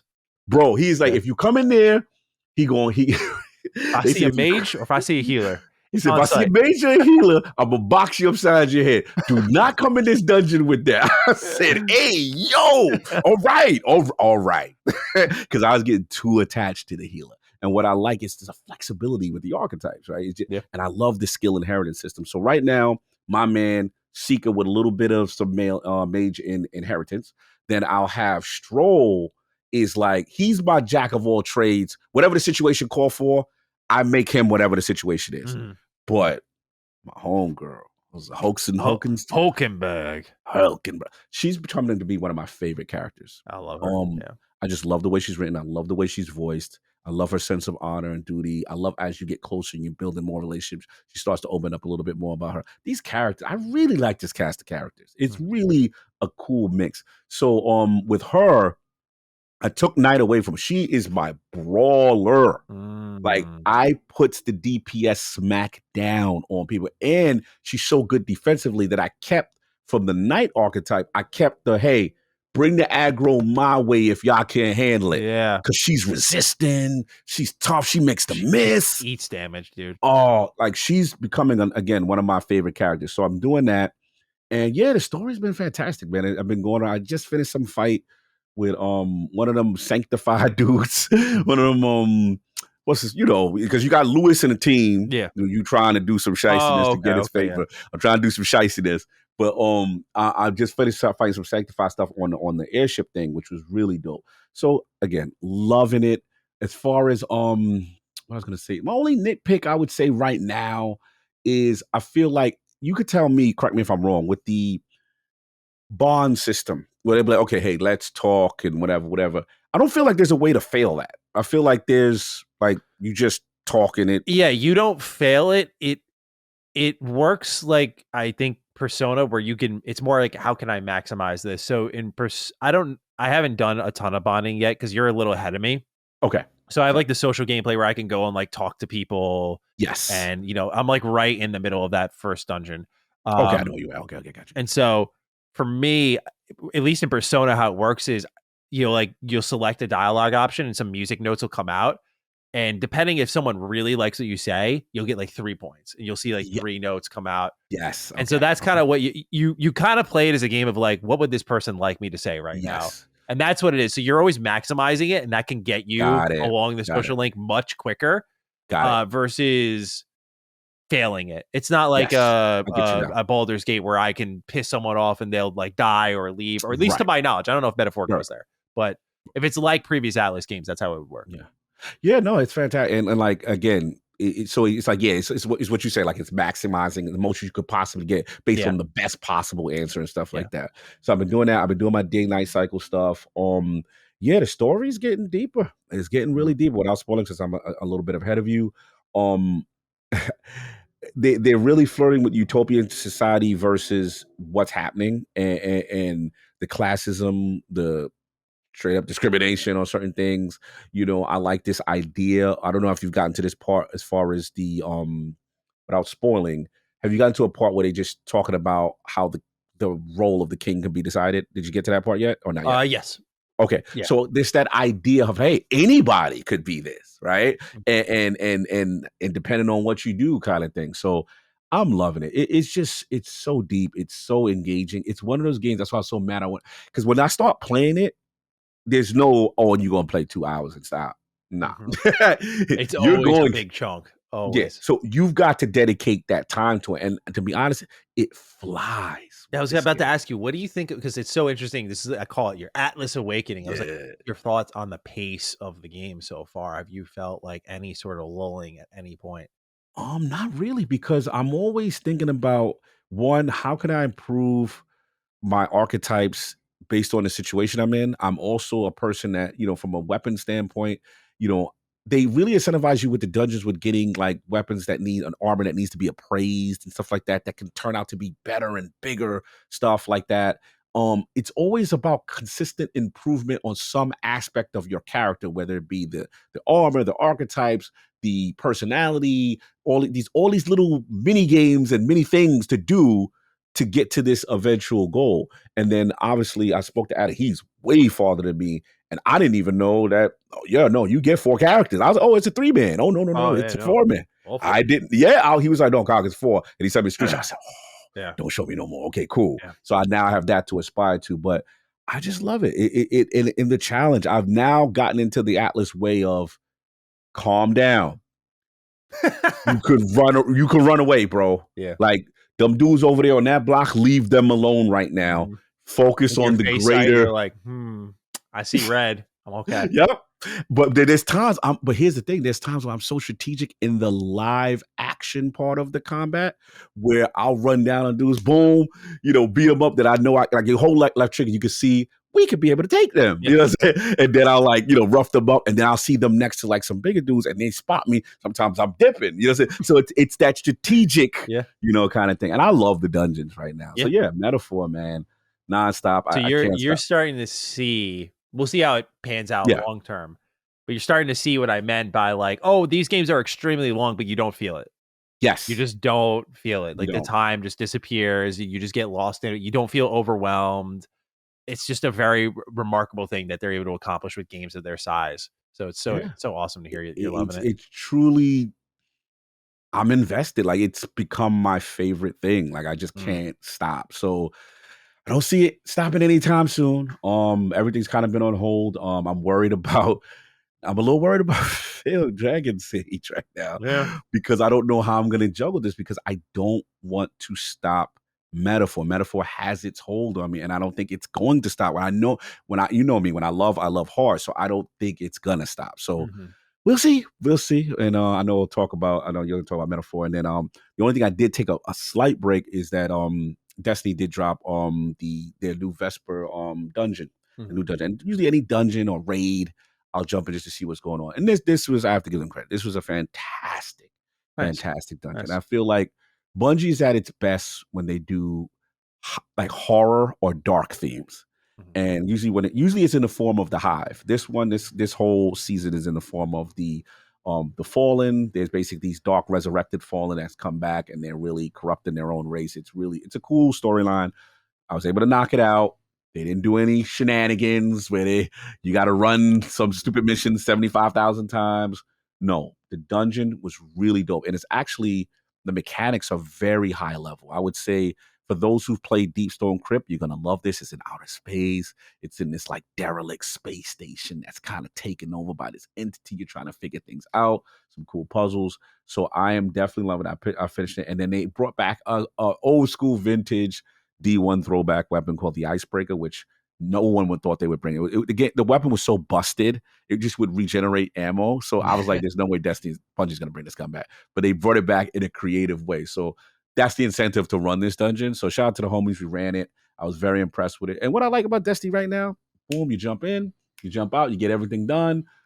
I don't have to live in it. Mhm. It's that kind of energy. So I was like, okay, got with the homies this week. All right, back to Right, Metaphor. yeah, Like yeah. I'm Perfect good. time You know for what I'm saying? Destiny be in this pocket. No Yeah, distraction. I'm cool with it. Like people, that's why people are so upset. Like they like, yo, it's just, bro. I am fine with the because this is their first experiment. We're letting you do all the season in one act in like 2 to 4 hours. Mm. Great. You're not tune in next week to extend this 5-minute story that you're just piecemealing. No, they let us rock out the whole thing. I hope this is the thing going forward Nice. because and to be honest, their engagement shot up. They went from like 20 something thousand to about 75 to 80,000 active during that period. So maybe this does work for the average Joe person that wants to play and don't want to necessarily live in it. So we'll see. And I'm playing one other game, but I can't talk about that other game until next week. Okay. I wonder if we're playing the same thing. We'll talk about it. We'll talk about it. Yeah, I've been playing Metaphor as well. We already went over that though. Yeah, I'm behind you, so I have nothing new to really add to that.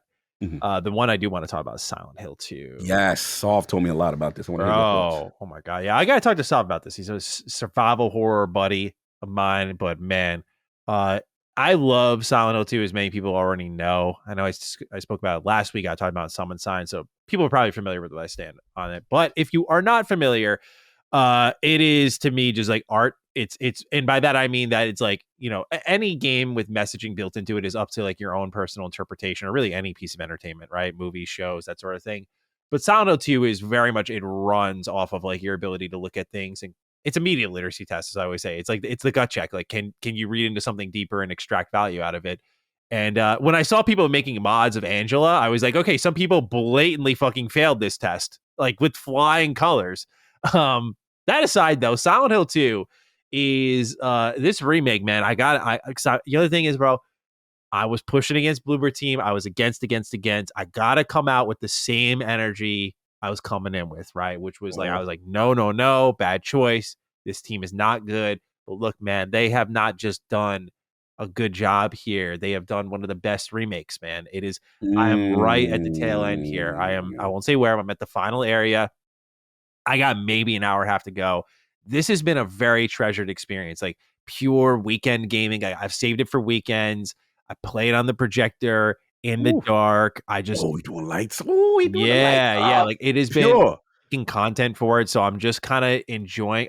Honestly, it's been a nice, like, I separate this from my actual like opinion of the game, but it's been nice to approach a game like that where it's not. I'm not making videos. I'm not really. I'm going to talk about it on a show, but that's, here I am. I'm just behind the mic. It's easy. I'm not producing anything with them. I'm not capturing gameplay, taking notes. I'm just taking in the experience chunk by chunk. And I've been playing it in really like 4-hour bursts each time. And the newest development that I can really share with people, beyond my obvious love of like what they've done with the gameplay, what they've done with making Silent Hill more explorable, is one, the mocap, which, look, performance capture has always been a thing in AAA games. But the amount this adds to it, there's acting, and then there's voice performance, and there's visual acting, which is just like the eye movement, the slight opening of the mouth as you're about to say something and you hesitate, like the little gestures. This game elevates the story through those so well. For example, there's a part where Maria offers you a drink in Heaven's Night, and you're sitting there, and they just touch on a little bit of like, again, it's art. It's like, what do you take away from this? And like James kind of just looks at the drink and kind of looks away and looks back, and he clearly wants the drink. You can just tell by his face. He wants the drink, but he knows he shouldn't, and he doesn't. And it's there you get a sign of like, he's been at the bottom of the bottle before because of like whatever he's going through, which I know what's happening because I've played the original. But for those who are new, you may not. What he's going through has brought him to that point. And it's little things like that in the performance capture that bring his story to a new level and the characters around him to a new level. The voice performance is so incredible. Angela's actress is so good. Got to the end of her arc, and I'll just say at the end of her boss fight, she delivers a line that I was just like, gave me chills at how great it was delivered. Her ability to just like flip personalities. James was the one I was really questioning, because the tough part about remaking Silent Hill 2 wasn't just the gameplay, the corniness of the voice delivery. That's what Sov said. Yeah. It just kind of etched itself in gaming history of like, yeah, this isn't right, but it feels right. It's not great, but it's great in its own way. Like, objectively speaking, this is bad voice performance, but it's so awkward it works. And it felt like lightning in a bottle. And the way they've managed to recapture that magic is unbelievable. honestly, because they've elevated all of these conversations that happen between these characters. Some of them are completely rewritten, still including iconic lines like, James, honey, are you feeling okay? You've been acting weird lately, something like that from Maria when she's behind the gate. It's like the opening line you hear when you play the original. And they have like this whole montage intro. It's really great. That's like the first line you hear. Like they still have that, but the way they managed to build those conversations and the hesitations and everything that you see within the performance capture just brings it to a whole new level. Much scarier game. Playing this with headphones on is a treat. The efforts they've gone to in sound design is just, I mean, incredible. The way they create tension and use environmental sounds, and the mixture of Akira Yamaoka's very foreign, strange blend of music that I think my friend told me it was Susie Spearhunter who said it, but it's a perfect way to describe it. Is he at times he just throws a brick in a washing machine, and that's what it sounds like. And it's not music like you kind of nod your head to, or typical combat music like dun dun dun.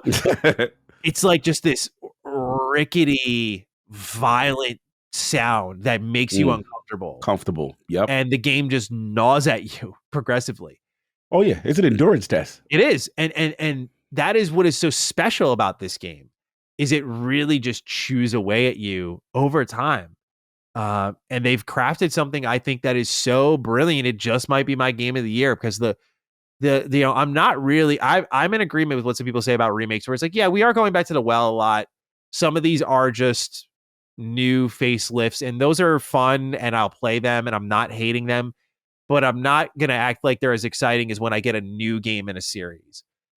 Silent Hill 2, though, is such a dramatic rethinking of what this cult classic is on gameplay and story, and what a AAA Silent Hill game can be, that it is just outright like one of the best remakes I've ever played. Like it is like Resident Evil 2 remake levels of like, wow, they've just like rethought. Yeah. Did he say that too?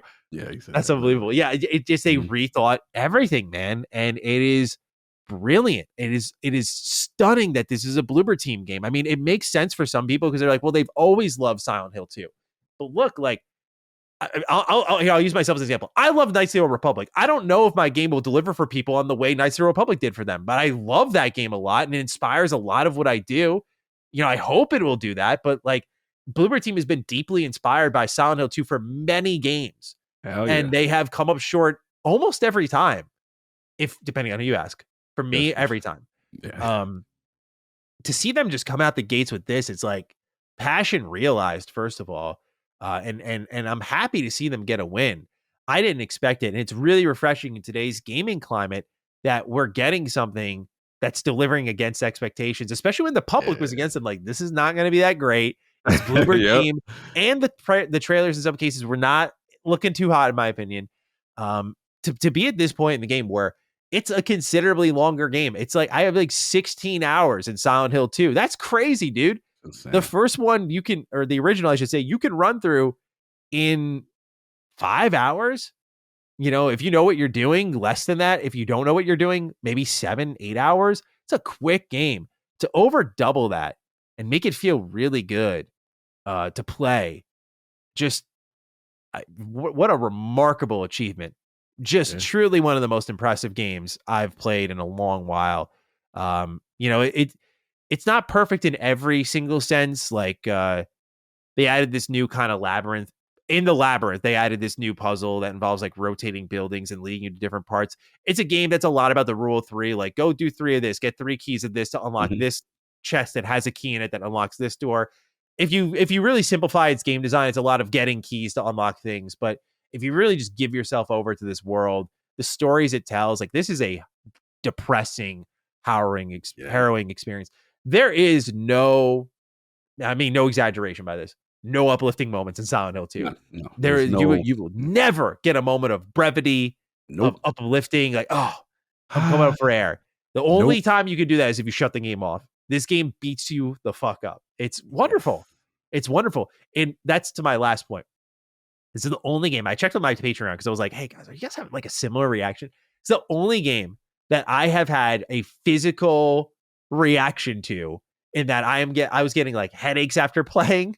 I was like feeling exhausted emotionally. Dude, I was Yep. going to bed at midnight because of this game. Midnight. That's fucking early for me, dude. I was like, lately, I was playing the game. I got to a safe point. She's like, all right, I think I'm going to go to bed. I was like, yeah, I'm going to come with. She just stopped and looked at me like, what? She's like, usually you're not in bed for like another 2-3 hours. I was like, this game cooks me, man. Like, I'm so tired when I play it. It's a mental, It bro. really is, though. It yeah. grinds. If you get into it, it grinds you down. It is an exhausting experience. But for me, I mean, maybe some people say that and they go, that sounds like a headache in the worst way. And for me, it is like, dude, the fact that an experience can bring this out of me is a testament to what they have created here and how unrelenting they were and making sure they achieved what the original vision for this game was, which I think they did a really good job of in the original game. But to get it on that new level, to evoke, as someone like me who is a player of games constantly, and to leave me with like not just the story ramifications, that the ending to this game is just one of the most profound holy fuck moments I've ever had in a game, but to leave me with that scar of like, I'm going to step away from this and always remember this is a game that tired me out, that made me, who does this for a living and takes this seriously and looks deeply into these games, it like was making me tap at certain times, is fucking incredible. Like, that is like, I'm not like, you're not numb to every experience, and this game brings that out of you. It's just, it's such a cool feeling to have. So I'm loving it, man. Cause I was talking about it with Locke. We did a episode of Call Sheet on Kill Bill Volume 2, and I really love the movie. I think Kill Bill Volume 1 is objectively the better movie, just across the board, stylistically, story, shots. It just does a lot more. But I'll just say, in case anyone hasn't seen it like me, Kill Bill Volume 2's final stretch of, I'll just say those last 30 minutes with certain interactions was so good to me, so strong that I liked it more than the original.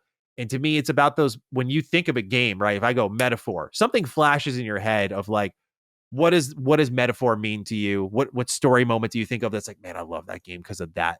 You think of that moment. Like when someone says Persona 5 Royal to me, third semester, immediately I think of, right? And with Silent Hill, when someone asks me like, what am I going to think of? It's going to be not just the ending, but the characters, the motion capture, and especially that feeling I got shutting the game off each time. Like, I need to go do something else right now. Yeah. I love games. Claims. I cherish my free time. And so when I choose to spend it, I don't want to play something typically that's making me tap and go maybe lay in bed. But this is such a unique experience. I'm savoring it because no games really bring this out of me. It is a wonderful, wonderful video game, and I hope people check it out. It's so good. No, I agree. It's the king of what I consider atmospheric tension. Yeah. The psychological horror. There's no mental break. I was telling Attic, who never really played the game, and he doesn't really do well with scary games. I was like, I don't know if you're gonna do well with this one, because it's not like a Resident Evil where it's like you get to the save room, you hear the nice music. Yeah. There's no high in this. It's not even a slight on Resident Evil. It's just Resident Evil's entertainment, right? Like, and in a good way. Resident Evil has great stories as well. But it's entertainment. Like, you have Chris punching a boulder in 5. Even in 4 when it's scary during like the stretch with the castle, and it's still not horrifying. It's just tense because there's so many enemies coming at you, which is a different type of horror, and that's great. I love the horror that Silent Hill 2 goes for because it's all psychological, and you as the player can feel that. You feel that. You want to talk about a game that puts you in the shoes of the character you're playing as? Oh my God. Imagine this game in VR. Oh, bro, I can't. I don't know. Can't do it.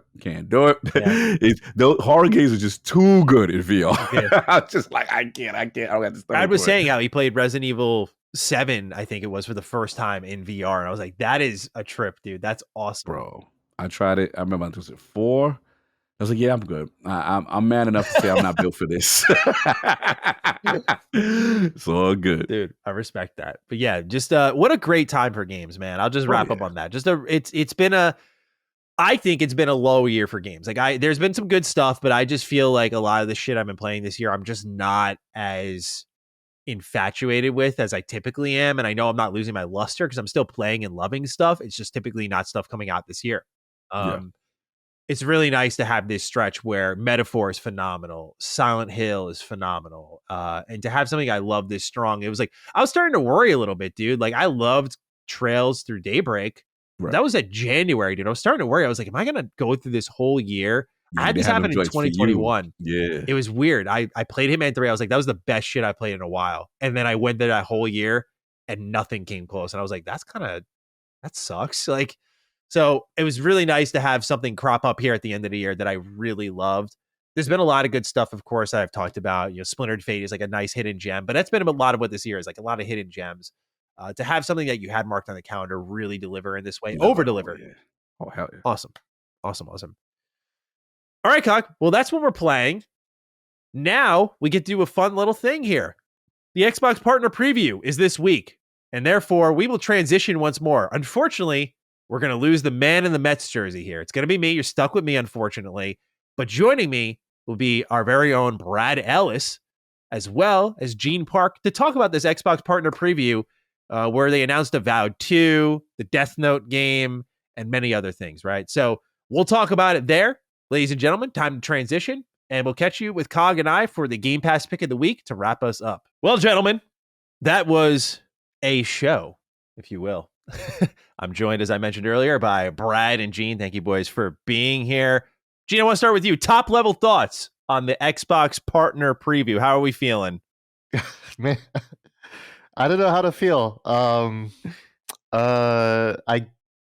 don't want to judge too harshly, man, but what I'm going to say does sound harsh, but it does feel like one of the weakest showcases I've seen in a while. And it's mostly because a lot of what was cool is stuff that we already knew, and all the new stuff I'm not sure how to feel about, So yeah, that's where I'm at right now.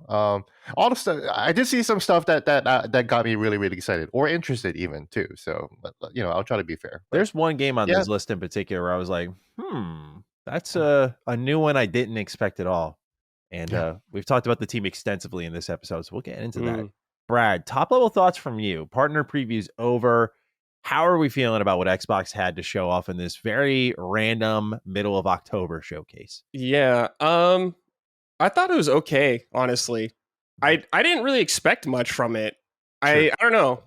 It just kind of seemed like it came out of nowhere, and I didn't see a lot of people talking about it. Maybe that's just like my circle or whatever. I'm not sure what the hype levels were like for this or anything like that, but I thought it was okay. There's some cool stuff in there. I have some questions, though. I'm like, I'm confused, like why there was no Stalker 2 or anything like that when it's apparently coming up, I guess, like that. And I don't know, man, we can get in this later, but was there anything on here that's Xbox exclusive?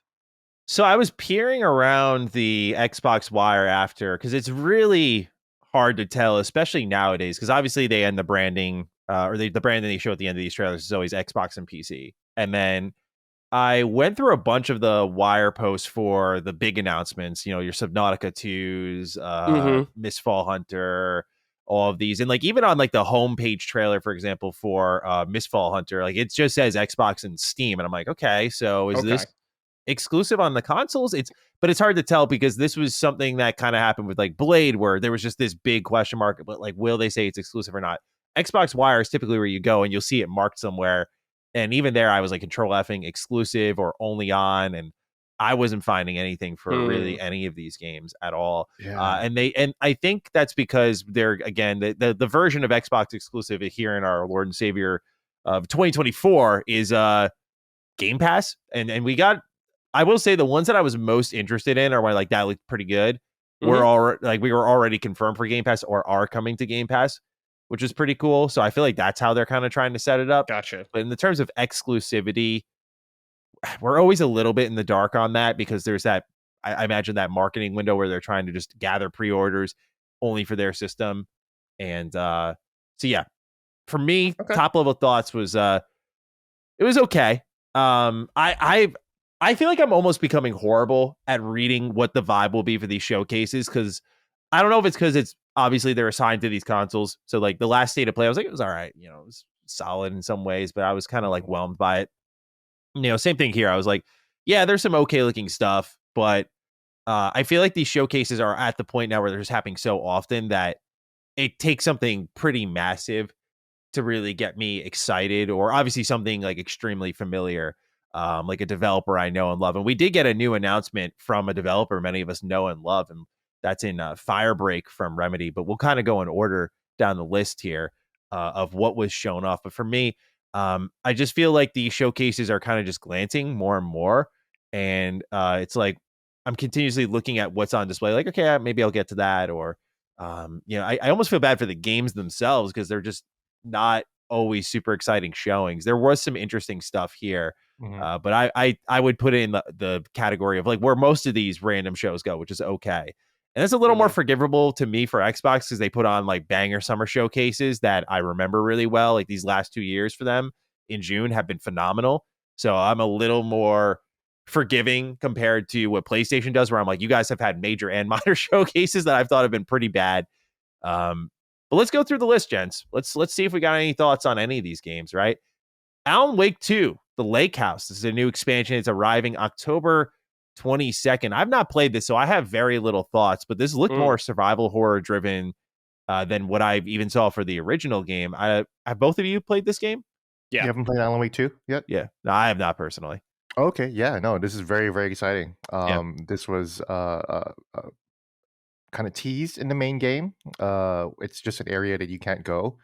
And it looked very mysterious, and of course, it's named after Sam Lake, the lake house, right? And it was always kind of like teased as the strongest tie-in to the Control storyline, and here it is. It looks like we got Estevez, which is a new FBC character that was introduced in Alan Wake 2, and it looks like we're playing as her now, and looks really cool. The new monsters, which is incredible. Coming out of the same thing, that was really awesome. That was cool. Yeah, we've never seen any kind of creature like that within the Alan Wake Control or even Quantum Break verse too. So, really looks like that we're gonna get some pretty interesting and new experiences. And of course, as they showed in the teaser before, that the Lake House is gonna have that same like brutalistic architecture that's very, very all over Washington D.C., which I loved about Control.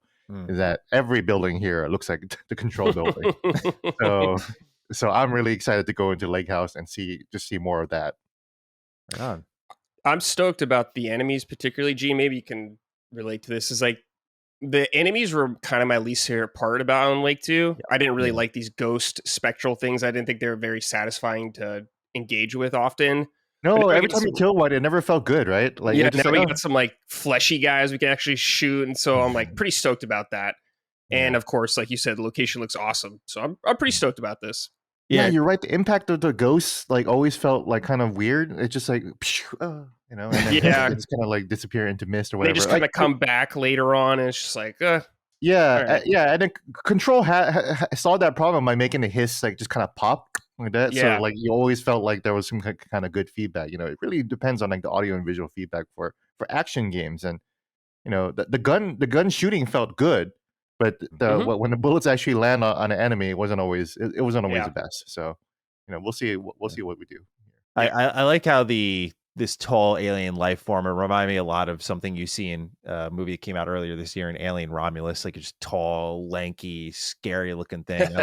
I love the idea of these enemies kind of blending into the environment. I really want to play Alan Wake 2 since I'm just about to wrap up on Silent Hill 2. I don't know if I'm going to be really hungry for another survival horror skewed title right away, but this will probably be next on my list when I do get that itch. Nice. It looks really good, and the expansion especially caught my interest. But we have more survival horror, and speaking of Silent Hill 2, Bloober Team had a brand new game revealed. I'm curious if the vibe has changed now. This is a good time to reveal. They're like, you guys like us, here's Chronos the New Dawn coming 2025. We didn't get like a big read on the game other than it's like third person shooter. But I've been here before, Bloober Team. Like I saw these trailers for like the medium. I was like, oh, I kind of like the idea here. And the vibe of this trailer was really good. Like the chessboard and this creature you're playing as, like, it's almost like you're the horror figure in this universe. It felt like it was really interesting looking. But I'm trying not to get too ahead of myself where I'm like, okay, they've out of like the 9 games they've made, there was one you liked, Matt. But I thought this looked, at least universe wise, kind of interesting. What did you guys feel about it? I kind of just agree with you, Maddie. I think it looks interesting. I think they have some momentum with Silent Hill too, but I'm not ready to get excited quite yet. Yeah. I'm not like, oh, you got it, Bloober Team. because they crank out games pretty frequently. So I don't know if this is like Silent Hill people in it, or if it's gonna have elements. It looked like it reminded me of like Dead Space almost, the character moving around in his like gun that wrote or like changed form or whatever to something. Yeah. So I think the setting looks interesting.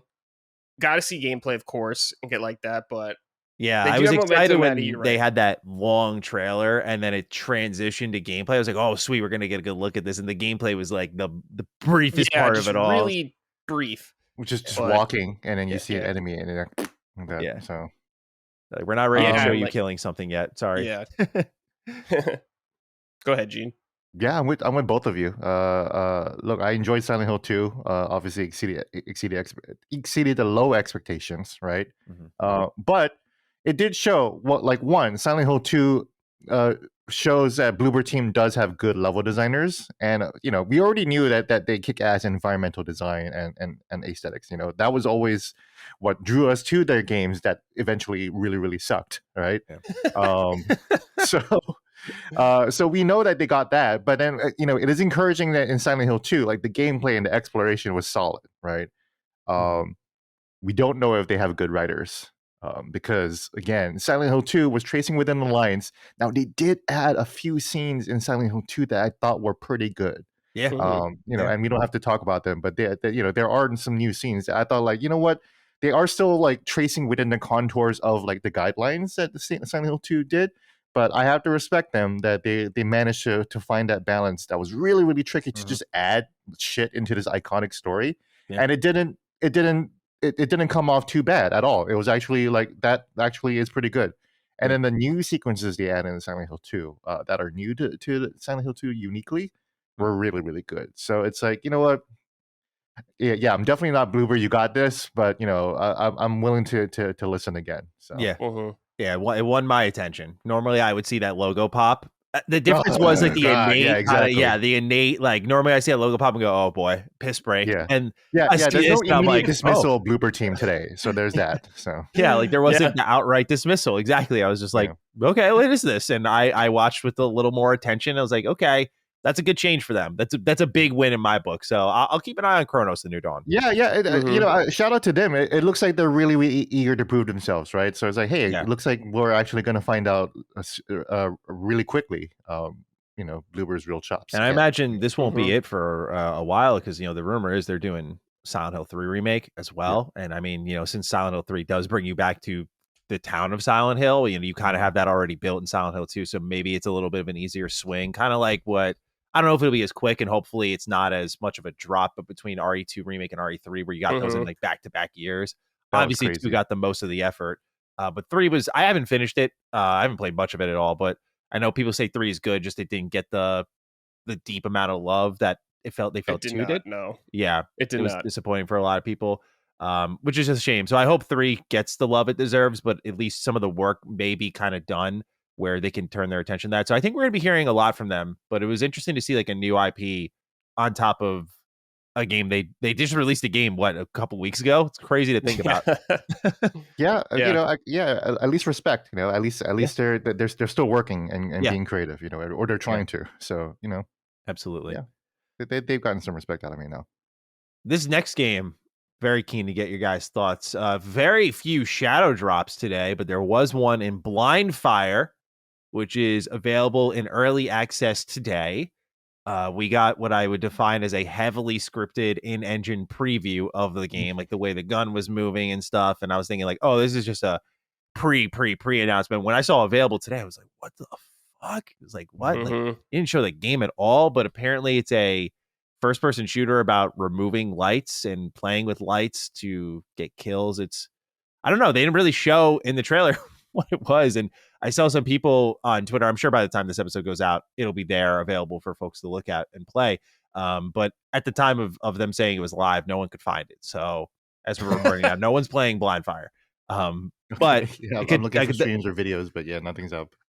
So I don't know what to really make of this. I didn't think the trailer was very good, though. I felt this was the attempt to pull the wool over your eyes. And in them launching in early access today, I'm like, you didn't even show the game for what's out today. Like, you get what I'm saying? Like, an in-engine preview that's heavily scripted for something that's out today. I don't know. Did not instill confidence at all, though. Yeah, I agree. Like, why would you not show the game at least a bit? Actual gameplay. Like, I thought it was like, I was like, is this a VR game or something? The way they're moving around their gun and stuff a lot. That's so true. Yeah. But then I think the concepts could be interesting or whatever. It's got like at least a unique hook, like removing light and all that kind of stuff. But it is just strange that you didn't actually see the game when it's coming out today. You could technically play it today. It's like, why do you like you're saying, Maddie? It's like, are you not confident in this? I don't understand what you're doing. Like to me, it's like, well, if you're not confident enough to show it, why should I even check it out or something like that?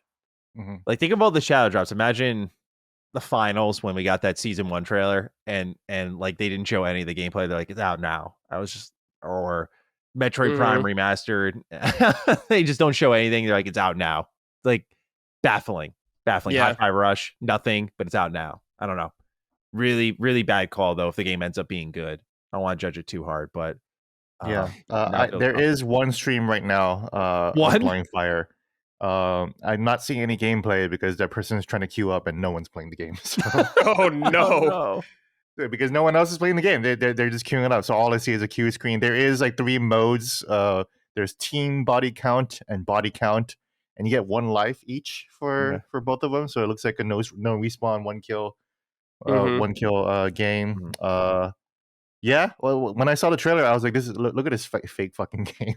look at the way they're fucking moving around and shooting, and the way the camera movements around. Like this game is so fake. This game's not coming out like ever." And it's like early access. I'm like, what the fuck? That's even more confusing. Like, why didn't you just show the early access gameplay? Exactly. It reeked of. And now we're trying to sit here. We have no somehow. information on this stupid game that we can apparently play, but no one's playing. So I guess we'll find out. Give it a week. We'll learn more. I'm sure. Is there a match? Oh, leave lobby. Oh my god.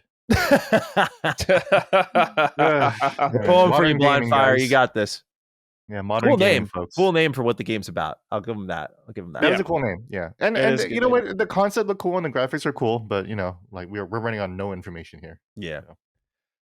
Like a Dragon Pirate Yakuza in Hawaii.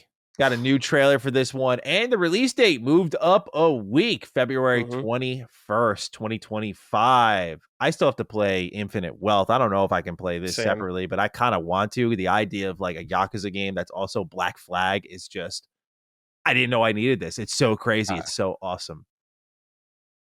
I'm absolutely stunned. I thought it was just going to be, he's wearing a pirate costume and he's going to have pirate-related moves and go R every once in a while, right? And it's going to be pirate combat. I did not know that they fucking straight up made a quadruple A game here. I did not expect Like a Dragon Pirate Yakuza in Hawaii to have a whole Black Flag Skull and Bones component into it. That you can even raid the other pirate ships and you can have Yakuza combat on the pirate ship.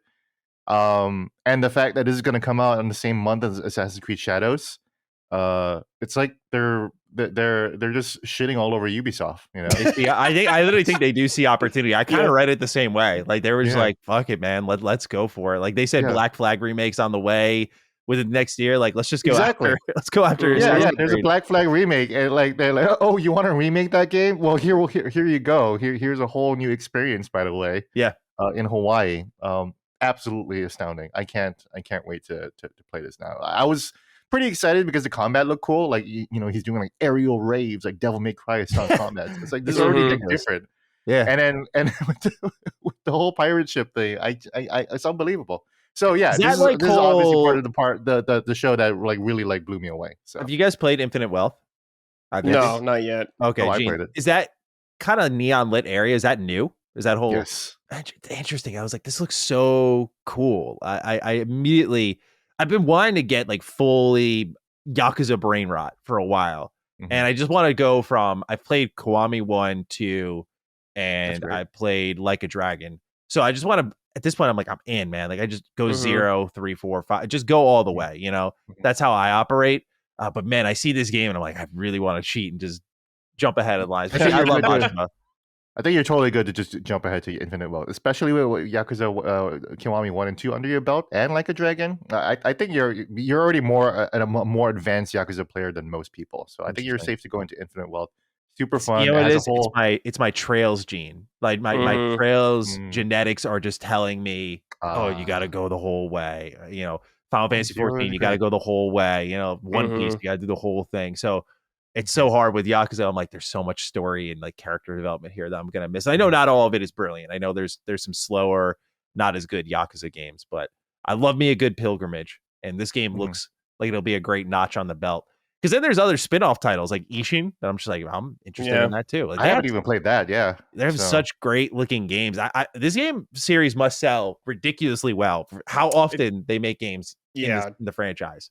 They are the kings at reusing assets. So I'm sure they keep things in check. Because like, how do they pump out like 2 games a year? It's crazy. Yeah, we've gotten what? We got The Man Who Erased His Name in like around this time of the year. Less than a year last ago. Year. Yeah. And then after that, we got Infinite Wealth. Now we're getting this come February. Yeah. 3 Yakuza games in like a year or so span is insane to think about. The asset reusage is awesome because in Infinite Wealth, there's a whole Animal Crossing minigame, which is like a 40, 50-hour game in and of itself within the 100-hour game, right? And with because it's Animal Crossing, you're getting furniture and you're getting all kinds of like stuff. These are all textures and assets from old games that they're using in their Animal Crossing game, which is amazing. So you can even apply a blood splatter to your house in the Animal Crossing Like a Dragon game.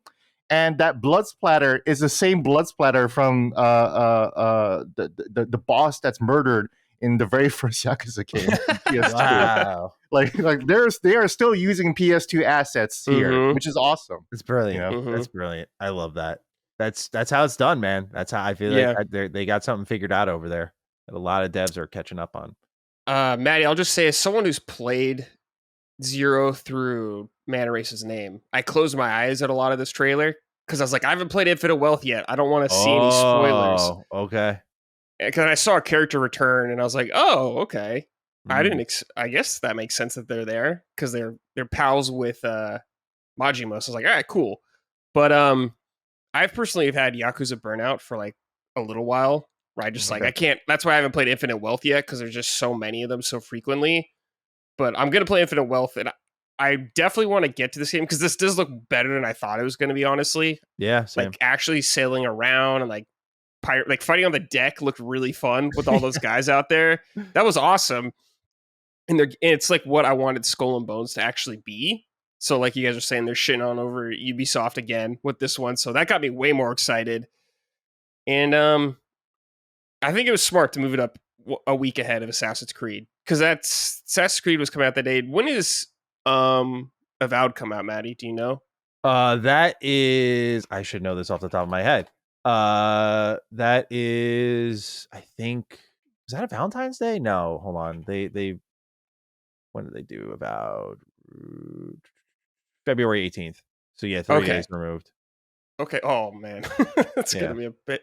I still feel about if Xbox's reasoning was true, which maybe it is, I think they're going to delay it Avowed again because their situation is much worse now than it was in November. Yes, where they were supposed. I think they should definitely delay Avowed.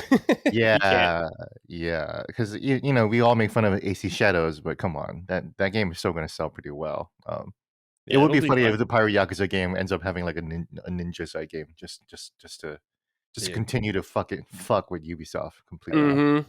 You know, just turn Ubisoft into the new Horizon, you know. Yeah, the game looks great, man, and moved it up a week, February 21st. They're like, we're going for it. So yeah, looking forward to that. And another pretty good game here, but to Gene's point to open the show or the segment, I should say. A lot of the great games we saw are the ones we're excited about or ones we already knew about, right? So Mouse PI for Hire gets a release date. It's coming to Xbox 2025.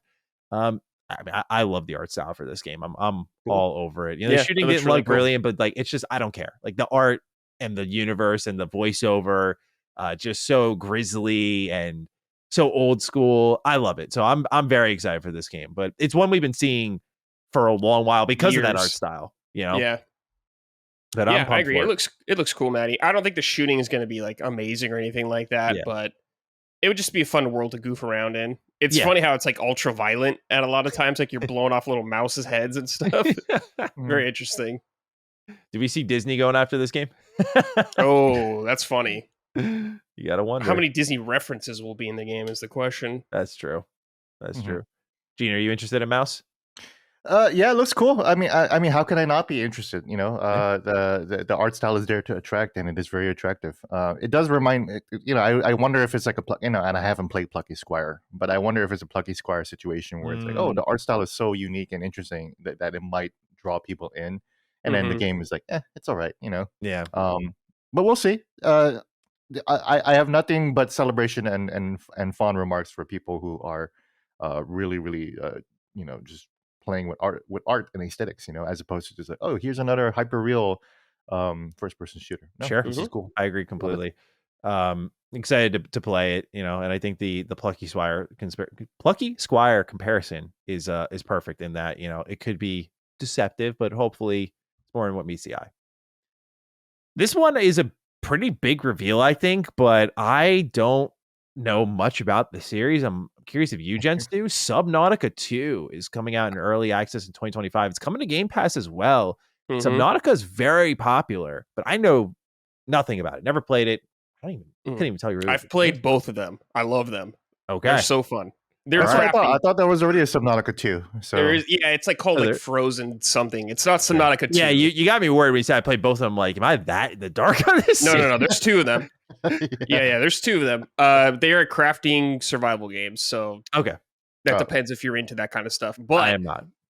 It's kind of like what got me into that genre, I would say, just because the whole games do take place underwater, and I think they have a really good progression of like starting out very shallow waters and still like making your way deeper and deeper and deeper into the game, and there's really freaky things underwater, so there is kind of like a horror element to it, what I really like.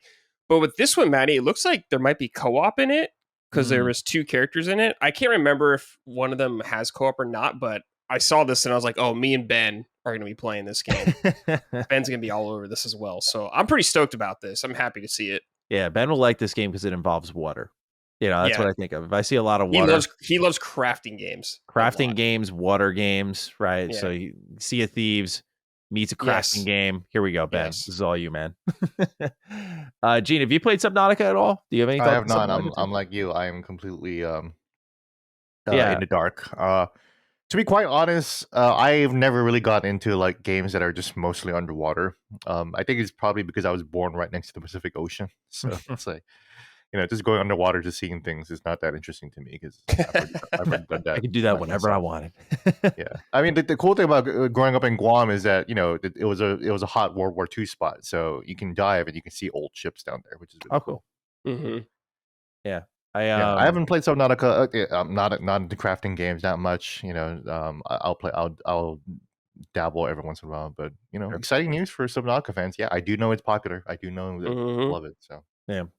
So good announcement for sure. I wish I could express more excitement on it. Just I'm totally in the dark on it, but it's good to hear, Brad, that you're excited for this one. Is this one you're like, I'll play this immediately. And on Game Pass, that's a nice pick. Okay, cool. I was like, when I saw that, I was like, hey, that's a good pickup. Yeah, well done. I agree. Well, one of the top games of the year is coming to Xbox, at least top reviewed games. That's Animal Well in a trailer voiced by Donkey. It's available today on Xbox. Like I said, one of the few shadow drops, and a lot of people are really excited about this one. I have yet to fire up Animal Well, but I know apparently it's really good. Have you guys had a chance to play this? I have not played it yet.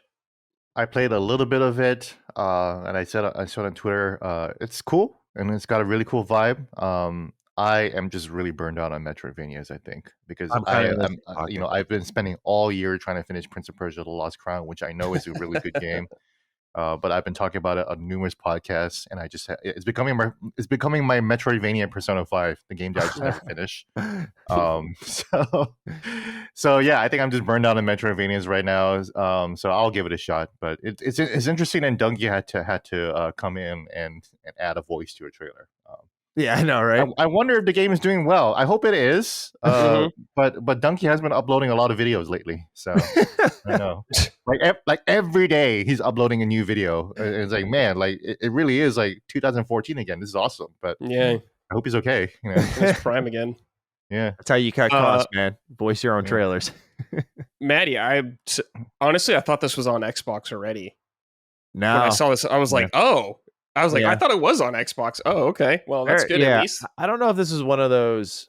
I don't recall this being a controversial, like, we're not going to Xbox type of release. I think it was because it was like an indie game, and then when it reviewed well, people were like, oh, fuck, now we're missing out.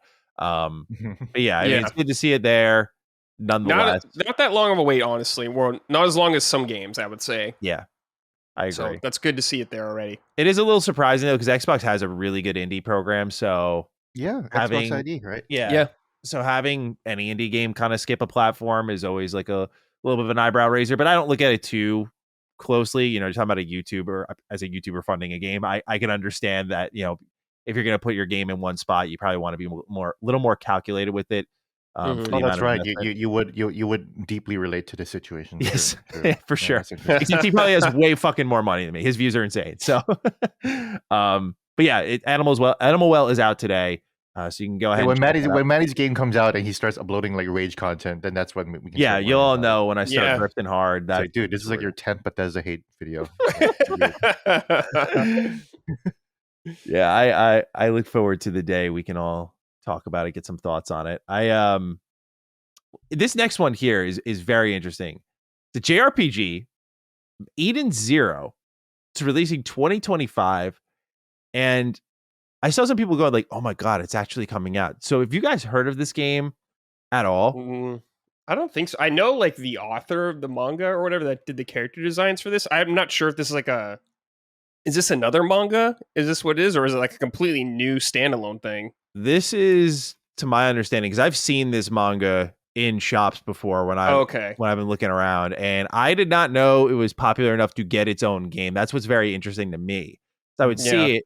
It's like, oh, like, you know, science fantasy, cool. Like, I love that sort of stuff. But I don't know. I looked at the character design, and for me, that's a lot of what like anime is about. But it just did not really grab me. And it's made its way into a video game. It's got its own TV series as well. So yeah, this is the next step. I did not see the Bandai. The usual suspect on there. That's what I'm wondering. Like, I'm looking it up right now because I want to see if it's on the Xbox Wire. Is it Konami? Yeah. Interesting. Yeah, I don't know. I always try to keep my eyes peeled for these anime games, and just I'm seeing competitors slowly crawl in to usurp the throne from Bandai, right? Like, Sega got the Demon Slayer game, which is huge. Like, that was a huge step in the fight against Bandai. Now Konami's getting involved. Doesn't look very great, but they're getting involved. Did you guys think Eden Zero looked decent? No, I didn't really think it looked like any. It looked like, sad to say, just kind of like anime slop game. Like, no offense, I love anime games too sometimes, but it didn't look very appealing to me. I thought it was like a Muso or something like that, the way they were fighting guys. Yeah, but then it would go into like one-on-one. It gave me One Piece World Seeker vibes. Have you played that, Brad? Oh, I did. I reviewed it, actually. Oh, God bless you. I played the whole thing. Yeah, so that's sort of like, it looks like the combat and the animations are like, you're going to take out a ton of enemies, but it's a one-on-one fighting game, and it feels bad. Yeah, that's what this game reminded me a lot of, so I'm glad I'm not alone on that. Yeah, it just like looks whatever. Maybe if I don't really know the IP at all either, so it's hard for me to get invested. Maybe if I was into it. I thought these were fairy tale characters at first, I'm not gonna lie. Yeah, the art style is very similar. I was like, it looks exactly like some of these characters. I thought they were legit just fairy tale characters, but I don't know, dude. I have no idea what this is, but I hope anime fans enjoy it. Agreed. Gene, any thoughts on this anime game? I'm looking at the gameplay right now. It looks kind of cool. There's a little girl that just summons a bunch of assault rifles and just shoots people. So that's the most anime shit of all time. As someone who that's always fun. I don't know anything about Eden Zero, but I like to see Xbox promoting Japanese games. Yeah. Everyone, there's this whole discourse about why the metaphor advertise on Xbox because no one's going to buy it. You know what? Xbox has got to start somewhere, man. Yeah, I mean they should be trying to get these. We had a huge talk about it on the show, so it's so funny you guys bring it up because what I was effectively saying is like if you're in Atlas's shoes, you're in Sega's shoes, it's like the PlayStation fans are gonna buy it, PC fans are gonna buy it. Like, where do you go to bring awareness to the market? It's like, you go to Xbox. Like, you go build that brand now, and you sell so many more copies than you probably would have in the first place. So I thought it was smart.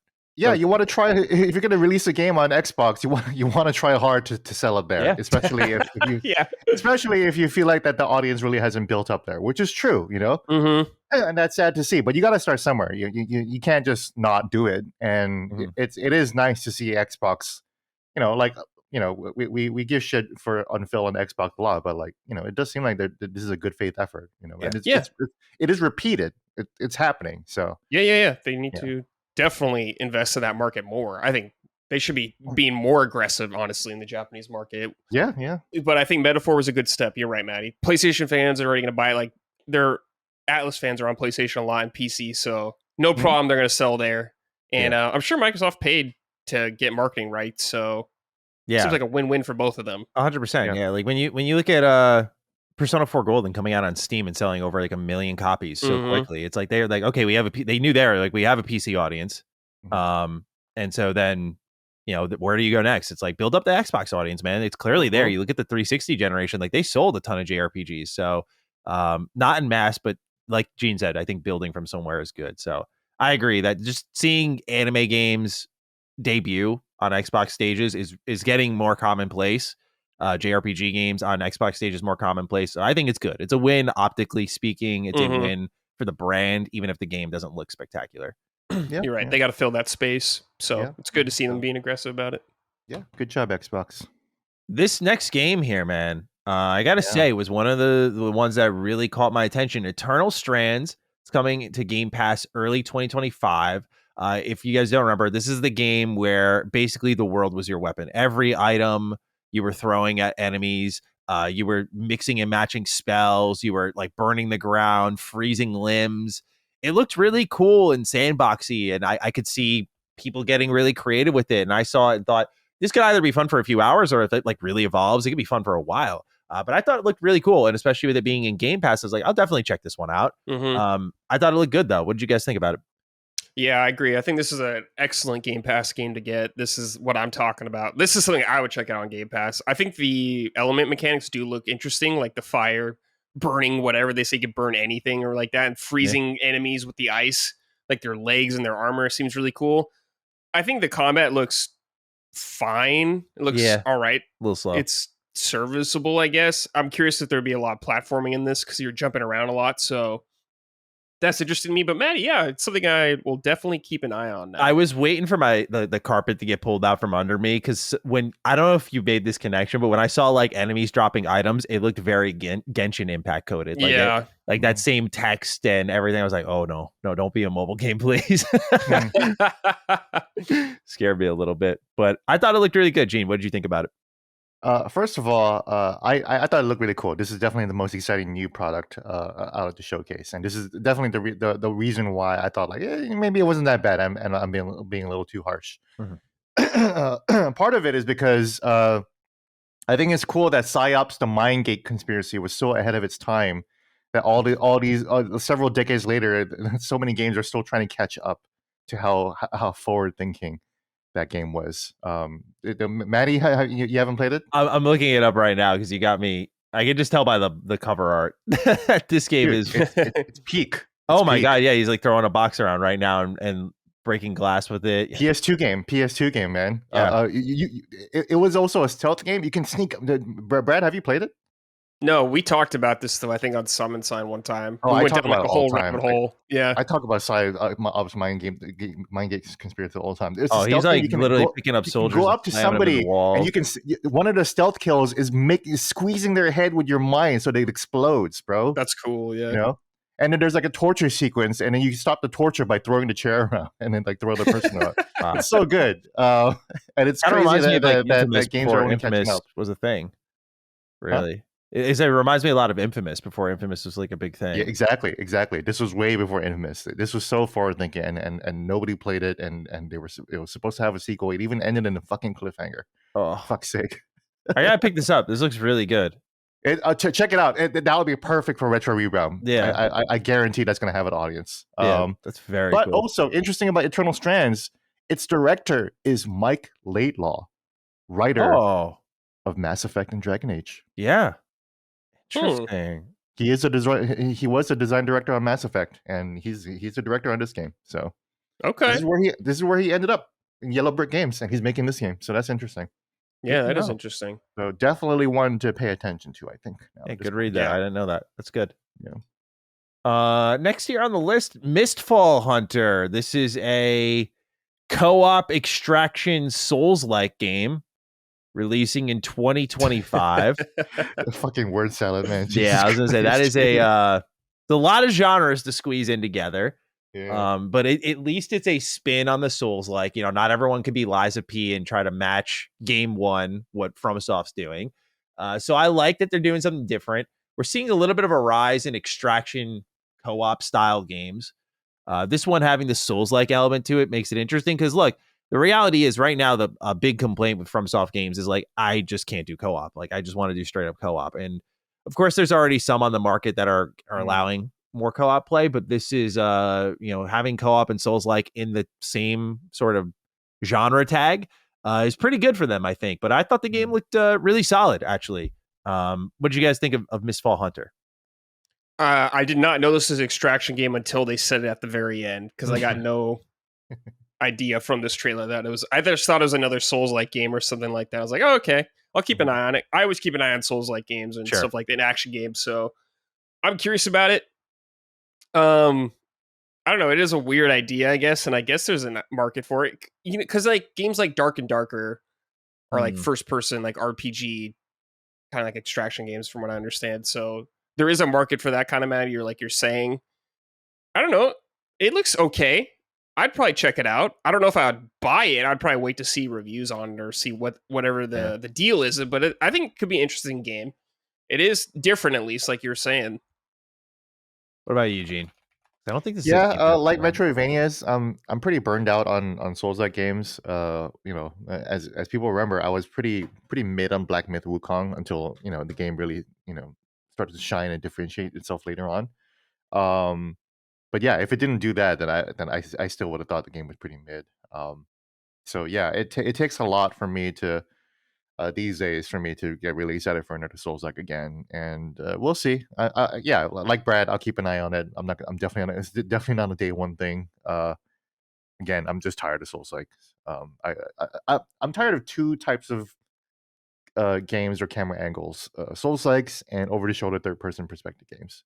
Yeah, for me, I got really tired of it in Silent Hill 2, which is a good game, but I wish more AAA games would consider different camera angles, for Christ's sake, man. Yeah. I get it. Yeah, I like that you bring that up about like being tired of Souls-like games, just because there is only like this game, just because it's extraction and kind of PvE focused, really manages to separate itself from the other clearly Souls-like style game in here that we already knew about, but looks really good. Yeah, you're right that the co-op angle is unique too. Like that is a need that is being filled, especially since FromSoft like is always so fucky with the way it does co-op. That's one criticism I always have with every FromSoft games. For fuck's sake, just put a 2-player mode. Don't say, oh, you got to summon this and you got to do the blood of this and you got to do that to do the ritual to get the curly finger. Fucking let me just add my player in and let's just fucking play the game, for fuck's sake. I like the idea if this game is like the extraction is like killing the boss and then going back through the level, and it's like more chaotic as you're trying to escape from this. That sounds fun. Or whatever. Maybe better on paper because you have to like retread old ground, but we'll see what they do. Yeah, you'll probably have to fight other players and stuff like that as well. That'd be cool. Right now it says PvE, but if they throw PvPvE, I mean there you go. Oh yeah, that'd be kind of, most extraction games have both, or it's like both of them. So that could be interesting. Maddie, I gotta say, this game is like, hey, do you remember Elden Ring? Because we got bright yellow lights shining up in the sky, and it ends with like an Elden Ring thing in the background, like a maiden lighting this shit. It's like, good lord, guys. Yeah, I know. I saw this. I was like, it was Bloodlin Ring. Yeah, that was my first thought. Yeah, well, fortunately, we have another artistically distinct game here that comes up next in Wheel World. Very much looks like Sable. It's coming early 2025 to Xbox Game Pass. I kind of like what I saw with this. I don't know. I don't know if I'm gonna fire this up. These are the types of games I just like to see existing, though. Looks woke to me, Matt. Looks woke to me. Yeah, I'm sure there's biking. gonna be people who hate this. No doubt. Woke biking. That's what I saw. No, I'm fucking kidding. It looks alright. It actually looks pretty cool. I just like it remind me a little bit of Skate is what I thought of, in that like, oh, the Yes. world is sort of your, like, you can just do tricks wherever. You can like turn anything to a skate park and skate and come up with like really cool ideas on the spot. And I saw a little bit of that here, but also the music in the trailer was just really good. Created a vibe. They talked about racing. That was like the least exciting thing for me. But I thought it looked kind of interesting. Like, it was a mixture of like what I thought of with Skate sort of mechanics, but also Jet Set Radio / Sable style art. And I don't know, it really stood out to me. Doesn't look like, oh, I'm gonna grind this forever, this is my game, but looked good. This was another Game Pass one, I think, as well, right? Yes, this correct. Game. Yep. I think perfect, because I think that's the only way I'd check this out. I think it looks all right, Matt, but I didn't see enough going on there where I was like, oh, nice, I gotta play this. So I looked up, I'm like, oh, this looks pleasant, looks fine. It's very artsy. Could be fun. I'm not really into like the racing, the bikes as well either. It looks like it's gonna get more weird with like probably gonna find some weird temple and there's gonna be some sad character in it or some shit like that. I don't know. Typical indie stuff, but it was previously called Ghost Bike, so there's definitely some kind of I'm dead, resurrect me kind of thing. Yeah, it was interesting because it's clearly, or it looks like it's open world, and then you see this temple at the end. I'm like, are they going to do kind of like shrines, like Breath of the Wild or something? Bike shrines, with your bikes. Yeah, I'm like, that's kind of a cool idea. Yeah, so, try and keep an open mind to it. Looks interesting. Yeah, it's an Annapurna game. Yeah, you're probably right, Brad. It's probably going to be something. Oh, if it's an Annapurna game, yeah, it's going to take a dark twist somewhere. Yeah, and it's going to tell, by the end of the game, they'll tell you, please don't kill yourself or some shit, Yeah, it's my dead wife's skull or something like that. Exactly. You've been lent a bike the whole fucking game. It was like some guy's dead wife's bike or something. Yeah, exactly. Yeah, exactly. Watch me fucking call it here, man. Jesus Christ. Anyways. If we go back to this and we're right, that's a really bad. I mean, Annapurna is pretty much like dissolved at this point with all the people who fucking left. But yeah, we'll see. This is one of the last bastions of that original company, if you will. Phasmophobia up next. For those of you looking for a little Halloween spook fest, you got one coming on October 29th. That's when Phasmophobia arrives on Xbox.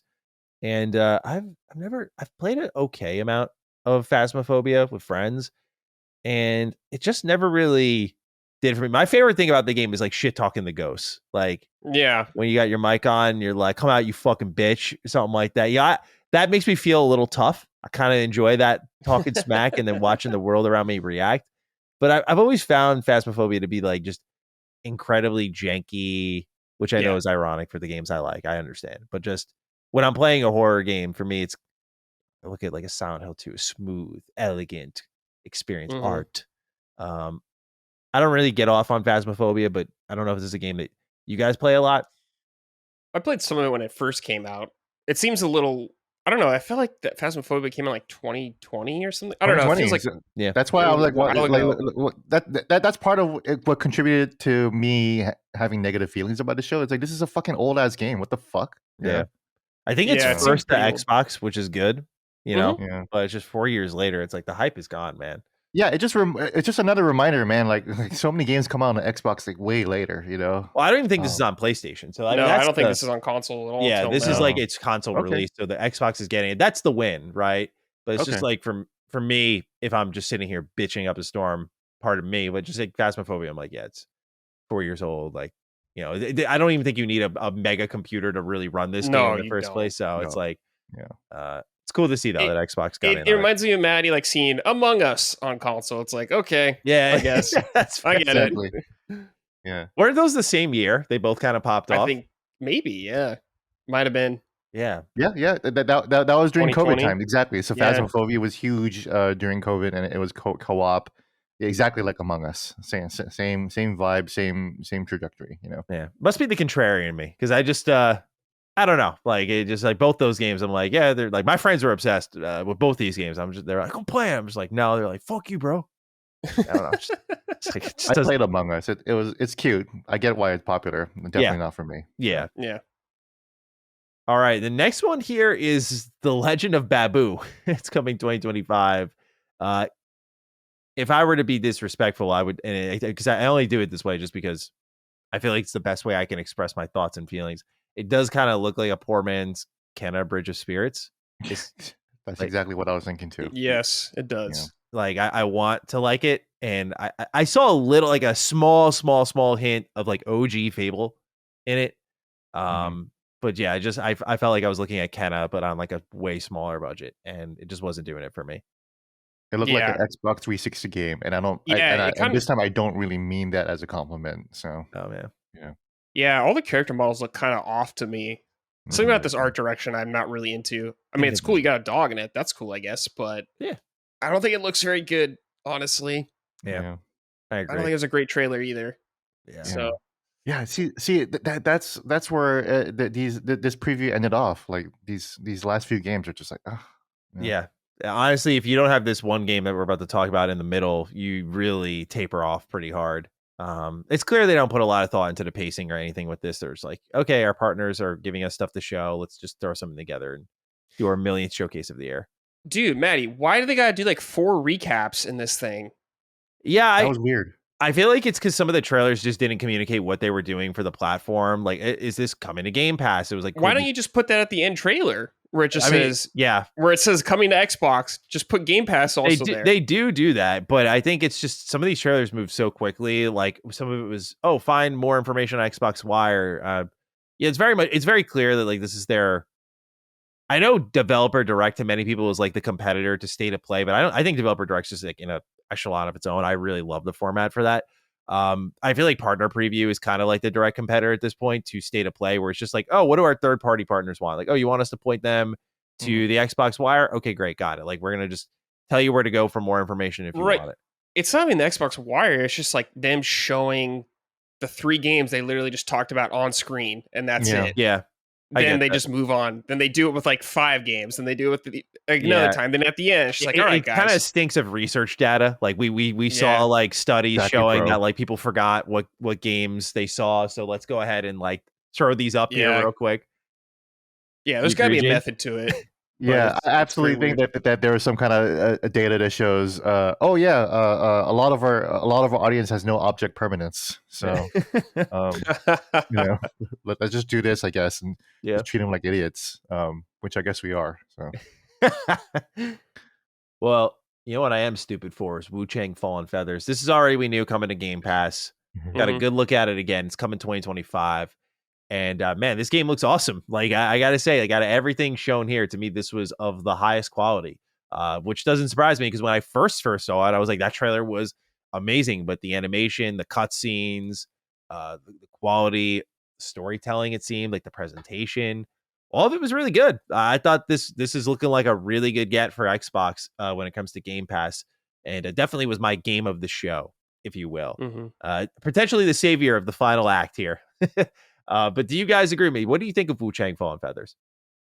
I do think it looks technically good, Maddie.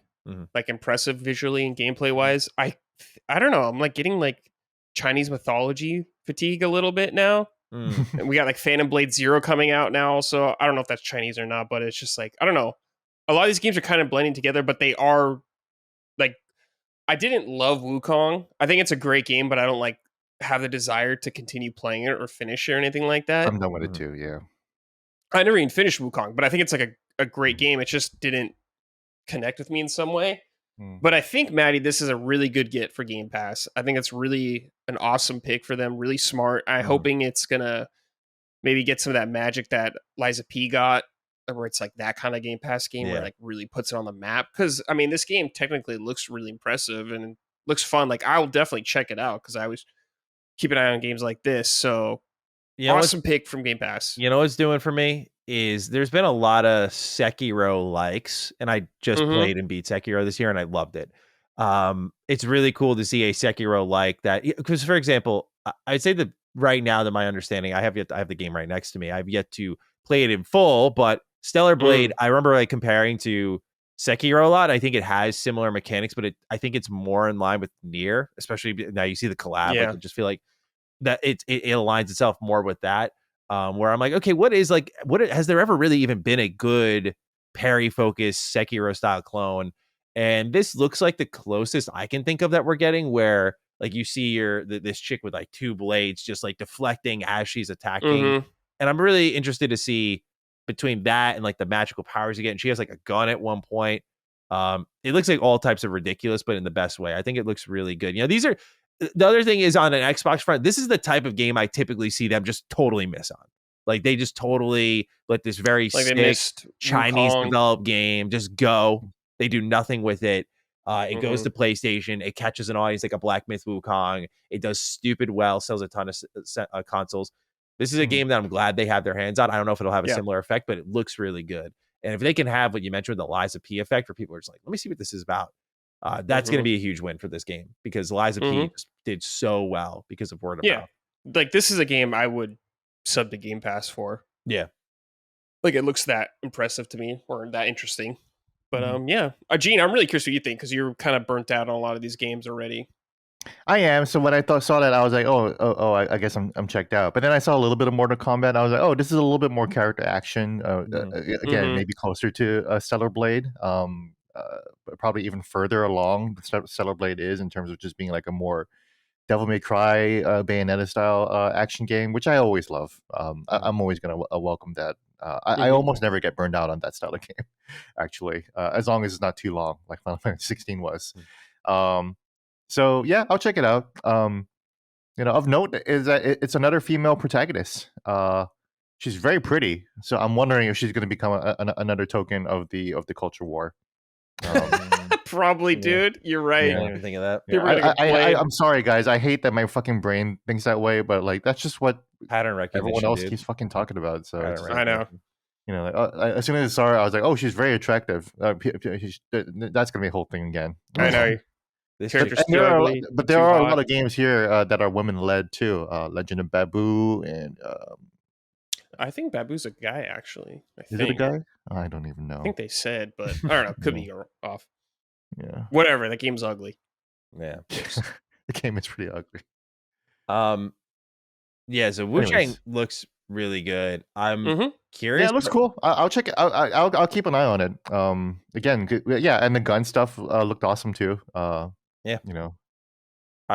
very looks great too. Very curious. And yeah, you're right that it's nice to see Xbox being on top of a new IP as opposed to,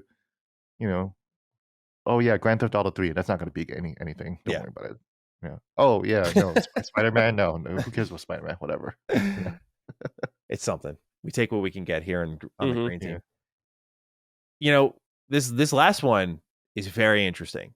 We get Remedy at the start. We get Remedy at the end. They reveal their first ever multiplayer game. It's a 3-player first-person shooter co-op game taking place after Control. It's called Firebreak. And I think the most important thing to note to sort of frame our conversation is they are saying this is not live service. This is not a live service game, that they're going to just do post-launch updates for it, which gives me a little bit of hope. But this is not your typical Remedy game, not only just by, first-person perspective, but I think even to a degree, like quality, when you look at like the art direction, the texture quality of like an Alan Wake 2 or even Control, very big difference there. And I'll admit, my lovely Defining Duke audience, you know this, I'm very scarred by the last first-person shooter I got from Remedy, which was Crossfire X, and that was one of the worst video games I've ever played to completion. It was just scarred me, man. The game was awful.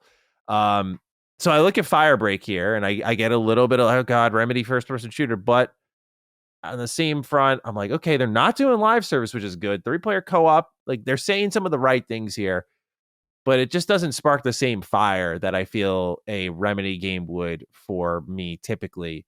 At the same time, to be fair, I don't play their games often. I played Alan Wake, or not Alan Wake, sorry. I did play the original, but the last Remedy game that I played at launch was Quantum Break, which I liked a lot. Break, yeah. I like when they do different things. That's what they're kind of known for. They break the mold a lot with AAA. I don't even think they get enough credit, kind of like how Kojima does for like just taking AAA in this whole new direction. Yeah.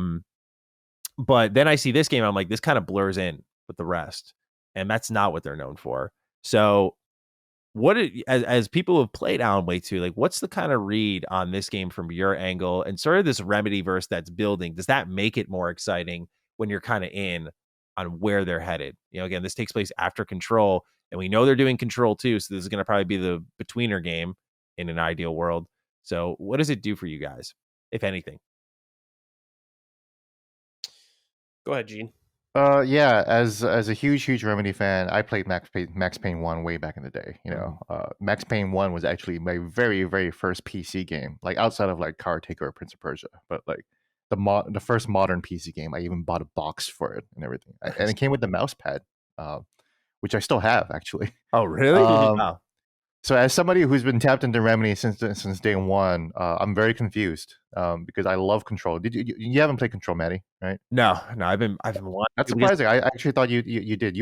I think you would find a lot play to at launch. Then I forgot what happened, but then they did Control Ultimate Edition, and like that was a whole snafu. I forgot. That was because they recharge for that, and now every studio does that now. Yeah, so. Yeah, they were just ahead of the curve. So I'm very confused. I am very heartened that it's not a live service. So if this really is a self-contained, for some reason, cooperative story-based game, I'll have to check it out. I Susie Hunter is a great friend of mine, and we love Remedy games too. So I'll probably ask her to play co-op with this and check it out.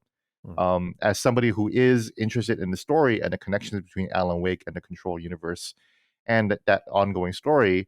Yeah, I have to check this out because I want to see what they do, what kind of little hints they do. Because I mean, that's the incredible thing. There are hints in Alan Wake 1, like from like 11 years ago, that actually reemerge in Control and Alan Wake 2. Wow. So they're really good at pulling those story threads together across, decades of work. So we'll see. That said, I am a little disappointed. This is definitely not my kind of game. I was like, what? Remedy hero shooter? What is this? But it does look like it has a bit of a sense of humor. So, it's Remedy, so I'll check it out. And the fact that it is tied with Control and the FBC, the Federal Bureau of Control, that's what's going on here. I'm interested, but again, this definitely left me on a confused note. Okay. Because I don't know what to expect. I never played Crossfire X at all, so I don't even have that background. I'm looking at the wiki. Everyone hated it, so And for reference, for those who don't know, I know the I forgot the name of the company. I think they're from South Korea, but they handled the multiplayer. Yes. Remedy, who did the campaign, which was I think the worst part of the package. Apparently that part was the worst part actually. Yeah. So I don't know. But we'll see. I'm surprised that they came out with this. Again, Bloober and Remedy both come out with surprise projects. They're a lot busier than we. There were rumors. I mean, we knew about this game for a long time. We just didn't know the name of it. We knew they were making a co-op game in the Control universe for a while. Oh, I didn't know that. Okay. Well. Yeah, there was statements of them doing something in multiplayer, but the worry was because they've been taking a lot of investments from Tencent, and what would that look like here? And obviously online only, like a multiplayer, mobile game or whatever. Yeah. And I think they still got more in the chamber beyond Firebreak. We're seeing a lot of AAA companies go this direction, right? Like these are the necessities, if you will, so that they can continue to make, I guess, an Alan Wake 2 like experience, which we know Alan Wake 2 didn't really sell very well for them. So I've always said, Remedy is one that I think people should keep their eye on for, because I think people think they're invincible because they keep somehow making these big budget games that are coming out and not selling really well, and that Remedy's just saying, oh, we believe in our long tail. I'm like, I don't know if that's it's good that your games are selling more over time, but in the terms of like earning on investments made in your company, I don't know if that's going to continue to work for you game after game. And so I feel like this is born out of necessity before it becomes desperation. So I do want to monitor what they do pretty closely here, because they make really high quality stuff, obviously. Like I don't even have to play that to tell you, but I worry about them sort of getting in the same spot as Ubisoft, in that they just continue to sell less and less, and then and Tencent's the one who's been circling them the most. They've taken so many investments from them, I think like 2 or 3 now. And so that if Remedy starts to buckle, that's going to be the company that goes after them, Tencent, which we don't want. Yeah. Right. And you're right. Alan Wake 2 didn't sell that well. I think I forgot what they sold, but it was slightly less than $1 million or around $1 million, if I recall correctly. Yeah, I Which think is rough because it was not on Steam, which did not help at all. Yeah, It was only on Epic Games Store. Oh, see, that's the mistake. Tim Sweeney actually unfollowed me on Twitter because I was bitching about Alan Wake 2 not being on Steam. And I'm like, dude, I want to play it on Steam Deck, and Epic Games launcher is fucking trash on Steam Deck. Dude, I'm not even saying PC. I'm saying Steam Deck. Yeah, and he unfollowed me right. That bag must be crazy because it affects sales so greatly. Like, I'm sorry, but there's no reason that Alan Wake 2 should be being outsold by Metaphor. I think Metaphor is phenomenal, but there's just no reason why that should be happening. Like, you have an established series, you have the Remedyverse, you have this like AAA third-person shooter, just speaks to a broader audience, and you still undersell that game. It's crazy to think about. And it was prominently displayed at the Game Awards, had a poll performance and everything like that. And then Silent Hill 2 just sold 1 million, which is notable because the Silent Hill franchise in general has only sold about 9 million total, and they have like 1,000 games. And that's because every Silent Hill game that has been released has sold less than the one before. This has been a spiraling franchise, and the new one just kind of finally stopped that, but not that much, but at least a little bit. But yeah, horror games they struggle. It's really only Resident Evil. It's really only Resident Evil. Evil's the only one that just like breaks that ceiling completely. Yep. Dead Space doesn't do it. Silent Hill doesn't do it. Alan Wake doesn't do it. Phasmophobia, I guess. I don't know, but yeah, like the horror games that do break that ceiling are like the gimmicky $20 games, right? Like if we're talking full on AAA, we're seeing good sales. Like it's good to see them selling more because.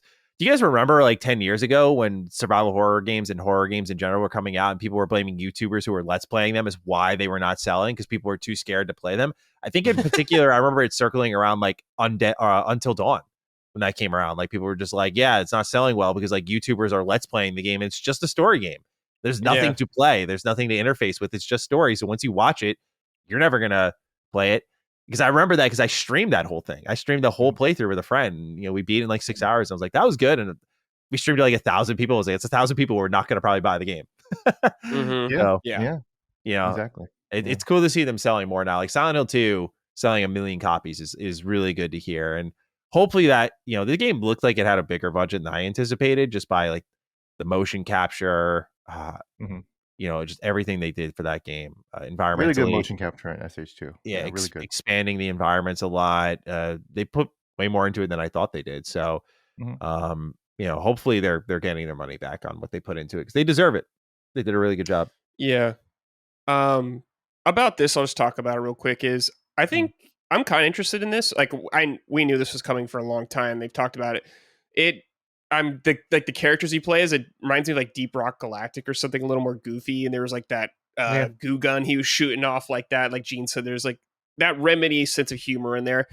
It's really hard for me to judge games like this because these are games you need to play for a while and see how the replay value is, everything. But it seemed cool. Like there was one shot with the character like floating around like Jesse almost shooting a gun. So it has like some of those control powers and how that's all going to work in there.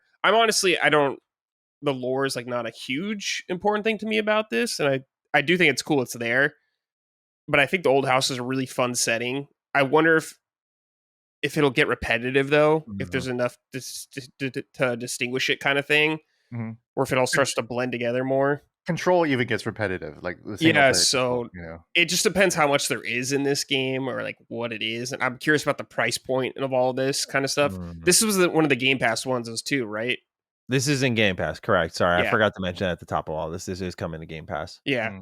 Once again, another good Game Pass kit. This is a great Game Pass game. I'll check it out. I might even sell the Game Pass for it. Yeah. So, but I don't know. I'm hopeful. Hopefully, Remedy does great. Not being live service, I think, is fun and interesting. I like that as well. I don't think it's gonna capture the Left 4 Dead craze or anything like that. I don't think anyone's going to again, unless Valve and whoever. Back 4 Blood was the only one that I know in hindsight, obviously there's no shot, but like in that moment, it was the only time I feel there was like potential. Like some of these games have cult followings, like or big followings, like Vermintide 2 is still popular. People love that game. So I don't know. I'm not saying this is going to have that kind of effect, but I am curious about it. I think it'll be fun to hop in with friends and shoot some of these freaks or whatever. But still got a lot of questions about it. Yeah, but I'm at least happy to see the game. It's just such a tough genre to crack, man. It is. You really think about it. Like even ones that I really was loving, like the finals. Like I played like 30 hours of the finals and I moved on. Like I know I don't represent the broader demographic, but I just move on from these after like season 1 or maybe 2 if I'm lucky so fast. Like it's so hard with, especially because you're always like, what's the next shadow drop? And I hate to say it because I'm really looking forward to it. I'm sure the same thing will happen with Marvel Rivals. I've hired up. Oh, this is a new hero shooter. I'm gonna play it all December. Fucking move on. Like, it's just I feel like these are. It's just such a highly competitive genre. Anything with multiplayer, that it's such like a dangerous road to walk. Potentially, in my eyes, like sometimes more dangerous than just making another single player game. Because at least you can craft your own identity and experience there. People keep talking about, Fortnite is sucking up all the attention. You know what? Fortnite has had to change repeatedly just to keep up with that. Because you keep seeing the new mechanics. Like they add web swinging in, and people were like clowning on the Avengers game that came out because the web swinging in Fortnite was like 1,000,000 times better. It was, yes. Exactly. It's fucking crazy to think about, by the way. Game. I missed that game. But and then Fortnite has the whole creative Fortnite mode, so it had to become Roblox to even stay competitive. So it's not like people are just playing the arena shooter night and battle royale Fortnite over and over again. Fortnite has had to change too. So it is a tough market. And I don't know how much it is. I don't want to look it up because I'm sure I'll be upset. But I remember I bought a physical copy of Fortnite when it came out. What the fuck? Yeah, like when it came out, like I bought the PV. The story mode version. Oh, Save the World. Yeah. That's awesome. I bought that and played it, and I was like, I actually have a review on my Mr. Matty channel. I'm like, this is like okay, I guess. And I remember when I was playing a lot of Dragon Ball Super card game, I like brought it to my card shop and just traded in one day. And I was like, whatever, it's not a big deal. It's fucking Fortnite. It's an online game. Now it's blown up. They don't sell it physically. And I'm like, this is probably going to be worth thousands in like a decade. And I just fucking traded in for singles for a Dragon Ball card game. Oh man, that's really funny. I think about that every time I think of Fortnite. I think that's why I've never gone back. I'm like, I lost so much of that trade deal. Damn. $200 on Amazon. Oh. It's not too bad. I can live with that. That's here we go. $550 on Mercari. Okay, that's man. Sorry, bro. Oh, that's this is Sony Fortnite on disc PS4. Wow. Yeah, that's what I had. I had it on PS4 because I remember buying it from Walmart. Yeah. Oh God. Good gravy. Yeah. Here's a refurbished one for Xbox One for $149 in Walmart. So you can still get one. Do you even use the disc on Fortnite? I don't know. I don't think so. Yeah, I feel like you wouldn't be able to. But like, can you access that story mode anymore? Is that just defunct? Like, I don't know. See, I don't know if you can anymore. Maybe you can. I know you could for a while. But... You could for years and years and years, but I don't know. Yeah. The fucking Fortnite. I logged on to Fortnite like a couple of weeks ago. I can't make any sense of the UI. It's so different. The UI was insane when I hopped on it. I was like, "What the hell is that?" Yeah, I felt like I was going insane. It felt like I traveled like to the future, to a future that I don't want to be in, or whatever. Yeah, it was crazy. Like, I feel like somebody from the 1930s suddenly, walking into a Costco. I'm so overwhelmed. That's so good. That's such a good comparison. Matt, I'll just say quickly about this game, this Remedy game, is it needs crossplay immediately to survive. Hopefully they get that right out the gate. Yeah. Oh my God. Yeah. And however they handle the narrative, because like it's Remedy, there's going to be story in it, like you're saying. Hopefully you're not reading documents or something like in the middle of shooting all these freaks, because that sounds like a disaster. But how they handle all that stuff's going to be interesting. That was one thing about Control is that you do a shit. There is way too many documents in that game. Very, very long documents, and a lot of them. Way too many. And they all have interesting things. And again, that tease from Alan Wake 1 is in there, but like, oh my God, there's so many of them. So yeah, relax, Remedy. Definitely needs a balance there. Mm-hmm. Yeah. It's like, imagine BioShock, and it was just like it was all written out instead of voice. Yeah. Yeah, all written out, exactly. I don't like even more audio logs, more logs too. So BioShock, the blessing and a curse for our industry. Sure. All right, well, gents, that was the partner preview. Overall, it sounds like a bit of a roller coaster for each of us, and depending on what you liked and didn't like, maybe it's a steeper roller coaster, but nonetheless, I appreciate you boys joining me for a little showcase breakdown. And unless you guys have any closing thoughts, I'm going to bring Cog back in with us. I think I'll give this maybe like a C+, B- kind of area. Again, I feel like as we talk more through this, I was like, oh yeah, there was some fun stuff that I might check out. So I don't want to be too harsh. And again, like the expectations were very, very low or like none at all. So what it was a show. And it was all right. Some cool games are in there. So good job, Xbox. There we go. Yeah. Pats on the backs. All right, ladies and gentlemen, with that, it's time to bring Cog back in for our Game Pass pick of the week. Okay, welcome back, Cog. Good to have you here. Thank you for joining me in my Game Pass pick of the week. I had the selection this week, and I have a interesting one. What you doing? As you can see in the script, it's in quotes. It's League of Legends.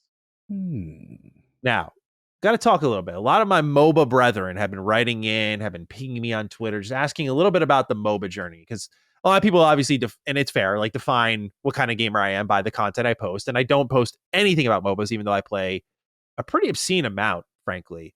This year in particular, in the last couple of years, I haven't been as on the MOBA grind. I select the League of Legends. Even it's in Game Pass if you link your Riot account. You get all of the champs that way. And also, like, Riot just has like a good partnership with Game Pass where, you get a lot of bang for your buck. Like League of Legends, hopping in, like there's lots of champs that I love to play as, but the blue gems that they cost to get, and you only get them by playing the game, and the amount of time you have to put into the game to get them, it's just a pain in the ass. And I don't think you can even outright buy them. Like I have a friend who's got like, I have like 32K, but he plays the game like every day. Yeah, which I don't want to do. But anyway, I wanted to bring this to people's attention. I don't know. I just felt like this was a good time because we never really spotlight the Riot partnership, but what it did for me with League. So I remember playing League 2-3 years ago, getting into it. It was when I was like lulling off of Smite, and I was like, yeah, I love Smite a lot, but I put like 800 hours into it. I'm going to try something new. And I finally gave League a shot and really enjoyed it. But League, you kind of get pigeonholed because like once you buy your first few champs, like again, currency comes in a very low amount. And so it's hard to experiment. So if you buy someone you don't like, it's like, I'm fucking stuck now. Commit. Yeah, you're committed. And I don't know if League really has like for example, in Smite, there is an Ultimate Edition I buy, or I did buy for Smite 2, and it gives me everyone now and into the future. So I just have access to all these champs. I just hop on and play whoever I want. I like that feeling. And League, I can finally do that because of Game Pass. So when I sign into League, in your loot section, if anyone who plays League knows, like under your own champion section, you don't own all these champions. You're basically renting them. But it still works all the same. So when the champ select screen comes up, you have everyone. But what's this allowing me to do is that I'm playing the game, I'm building up a lot of those blue gems, and I can buy everyone. So then you can eventually, if you were to just be a subscriber for this, unsubscribe and then buy them all yourself, or buy whoever you care about and move on. It's a good way to, I think, just navigate the game. But I've just been having a lot of fun with this. For those who are wondering, I've been playing top lane because I started off in mid lane. And I'm not gonna lie, I was completely fucking losing games for my team. I was just bad. League of Legends is a thinking man's game, and I was not thinking well. My Smite brain was on. It was all mechanics and skill shots, and I was getting rinsed, dude. I was bad. And I actually had a moment where I asked my friends, I'm like, "Is this what getting old is like?" Like I was not a bad League player when I first hopped on this. Like I was slow to learn, but I got it, and I was not sinking my team. And they're like, no, just keep playing, keep going. And I kept sucking. I was like, dude, I'm getting like barely 10K damage. Like I am the most ineffective player on the map. I'm dying more than anyone. Like I'm the anchor. I was like, I can't handle this, man. So eventually I said to my friends, I'm like, you know what? Get me out of the mid lane. Like the role is too important. I said, put me in top lane. All these roles are important to some degree, but at least top lane, you can fuck off. You're one-on-oneing the whole time. And if I'm getting advantage, I can move down to other people. So I did that. I was on my experimental bag, right? For my League of Legends players, first my friends are like, play, was it Darius? No, Aatrox. I played Aatrox and I liked him, but there was a little bit of tech in his kit that I was not doing well with the way he can dash and then do his slash attacks, and you have to line up the slasher at the end. Because my biggest problem with League is the camera POV. Mm-hmm. I don't mind that it's top down. It's that I'm so close, and I would love to zoom out more. But if you get to zoom out more, you get so much more map awareness that you can just have an advantage. But League of Legends, man, I'm playing Aatrox. I'm like, not feeling him. I go to Fiora. Fiora is a bit of a duelist cog, like a rapier, kind of going in, poking enemies, in and out. Good one-on-one champ. You can like what I really kind of fell in love with, dude, and this is when MOBAs are at their best, frankly. Everyone plays like their own video game. Like Fiora is just like she lines up enemies with vitals. And so you'll see like a ring surround them, and pretty much all 4 sides are vitals. So when I approach them differently from any other champ, where I come in and I'm like dashing all around them, trying to hit just every weak side. If you poke all the vitals, then you activate like a healing ability for yourself. So you get advantage in that fight. And there's all these abilities that connect with that, like her dash or attack speed can increase, that sort of thing. But I was honestly doing okay, but not great with her. It was like there was some matchup I was getting where I was just getting absolutely bodied. And I was like, I don't think I'm good at this game. So I took a couple of days break. I came back. I still wasn't that great, but I was playing as... What was I playing as? I'm trying to remember. I'm going through my whole journey right now. I think I came back to Fiora, and I said, it's time to change it up. Because I thought in my head, I'm like, I'm hopping champs too often. I get absolutely worked by Yorick. Like, this guy embarrassed me. He was just hunting me down all game. Just the MOBAs will humble you in that you'll see, based on the player's actions, he either A, knows he's got you, or B, he will run you down because he knows you're a free kill. And I was just getting harassed by. So like when he was at the edge of my tower, he was like dancing and stuff, just like knocking me. And all you gotta do is stand there and just let him do it, because it's like if I fight him, he's gonna ruin me. So I'm getting embarrassed by him, and I'm just looking at his kid. I'm like, you know what? Let me break out Yorick myself. Like, this guy joked me for a whole game, hunted me down, made a fool of me. I'm gonna bend the knee and see what this guy's got going on. And I've been loving me some Yorick top lane. This guy is, because you can build boots of swiftness, basically high movement speed, and you can just run people down, Cog. And he has an ability that slows them when they're running away. So I'm running people down. I'm hacking them down. I'm enjoying what has been happening to me. And I had a breakthrough 2 nights ago. First time I have crawled near 30k damage for a match with 14-3. And it wasn't even against like a bad team or a team where it was like a complete like one-sided thing. I led us to a victory. And I was like, okay, Patty, I know and love.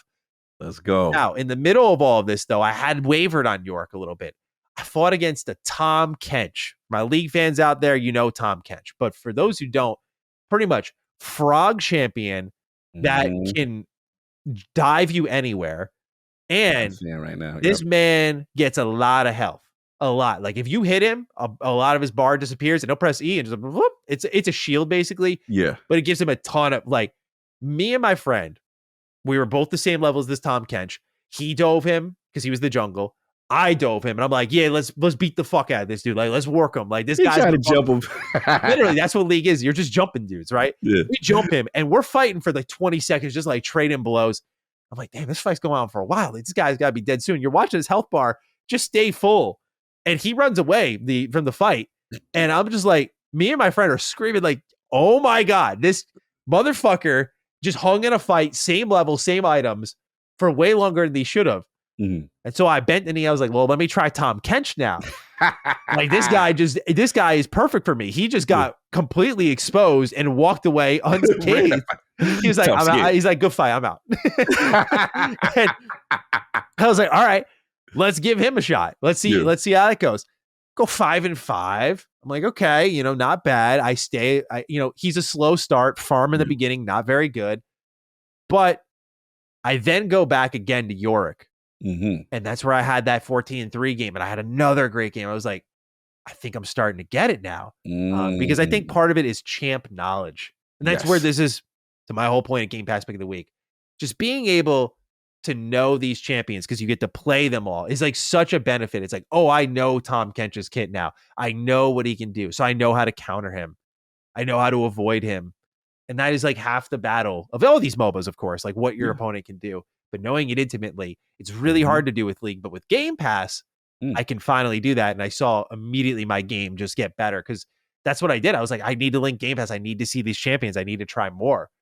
So it was a big difference maker for me. And if you are into Riot games and you don't have a ton of currency for them, linking your Game Pass, your Riot account to your Game Pass, or Game Pass really to your Riot account, will do you a lot of good. I know it benefits Valorant and a lot of the other Riot games they have, but for me, I just really play League out of the Riot library.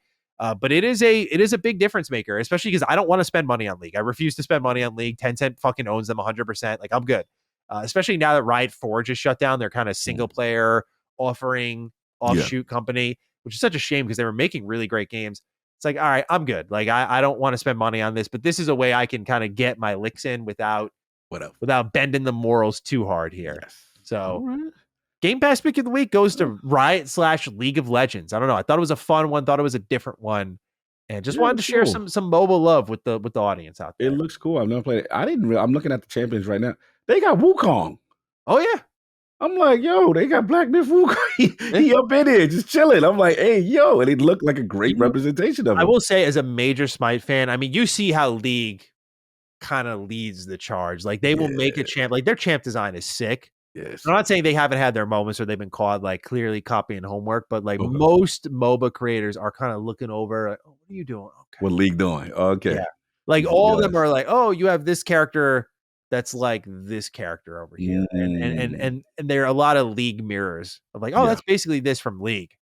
And so League is just, ahead of the pack in a lot of ways, but I've been having a lot of fun with it. They update the game every 2 weeks, so it does keep a lot of people engaged. But yeah, man, I've been having a great time. So looks dope. Yeah. Just wanted to share some League of Legends love for our Game Pass pick of the week. Little unorthodox, but gave me a chance to talk some MOBAs. With that, Cog. Yo. We're out of here, sir. Yes, sir. That's it. Another one. Yep. Episode 198 in the books.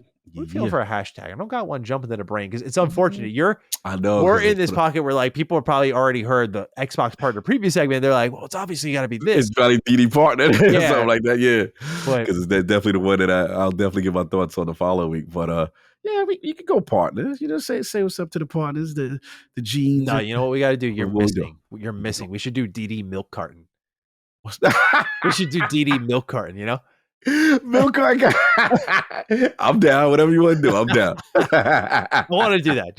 I feel like we've done partner DD or DD. Partner. Yeah, we have. We have done partner DD. Like, my man's missing for the segment. Hopefully, you didn't miss anything spectacular. I don't know at this point in time because for those who don't know, the way we record these kind of split off episodes is like we're recording all of this on Wednesday, and then on Thursdays we're going to do the pickup. So the showcase could be hot ass. It could be great. We don't know. You'll already know by this point, though, but I don't. So we'll do DD Milk Carton from Man Cog, who's missing in action for this as he is working the New York Comic-Con floors. You have fun out there, sir. But yeah, if anyone wants to reach out to us, hashtag DD Milk Carton. I'm at G27 Status. Cog is at Lord Cognito. You can tag us there. Let us know your thoughts on the episode. Otherwise, down below in the comments, hashtag DD Milk Carton. Cog, any closing words for our audience before we wrap up? Another fun DD. And if you're in the New York Comic-Con area, please make sure if you see me, say what's up, pull up. You know what I'm saying? The Lords will be there full strength. And Robert Kellett, Lords of Gaming, my boy Petey. So this should be a fun group, man. I'm looking forward to it. I'm very much looking forward to what you're doing, sir. Very much looking forward to it. So you have fun, rooting for you.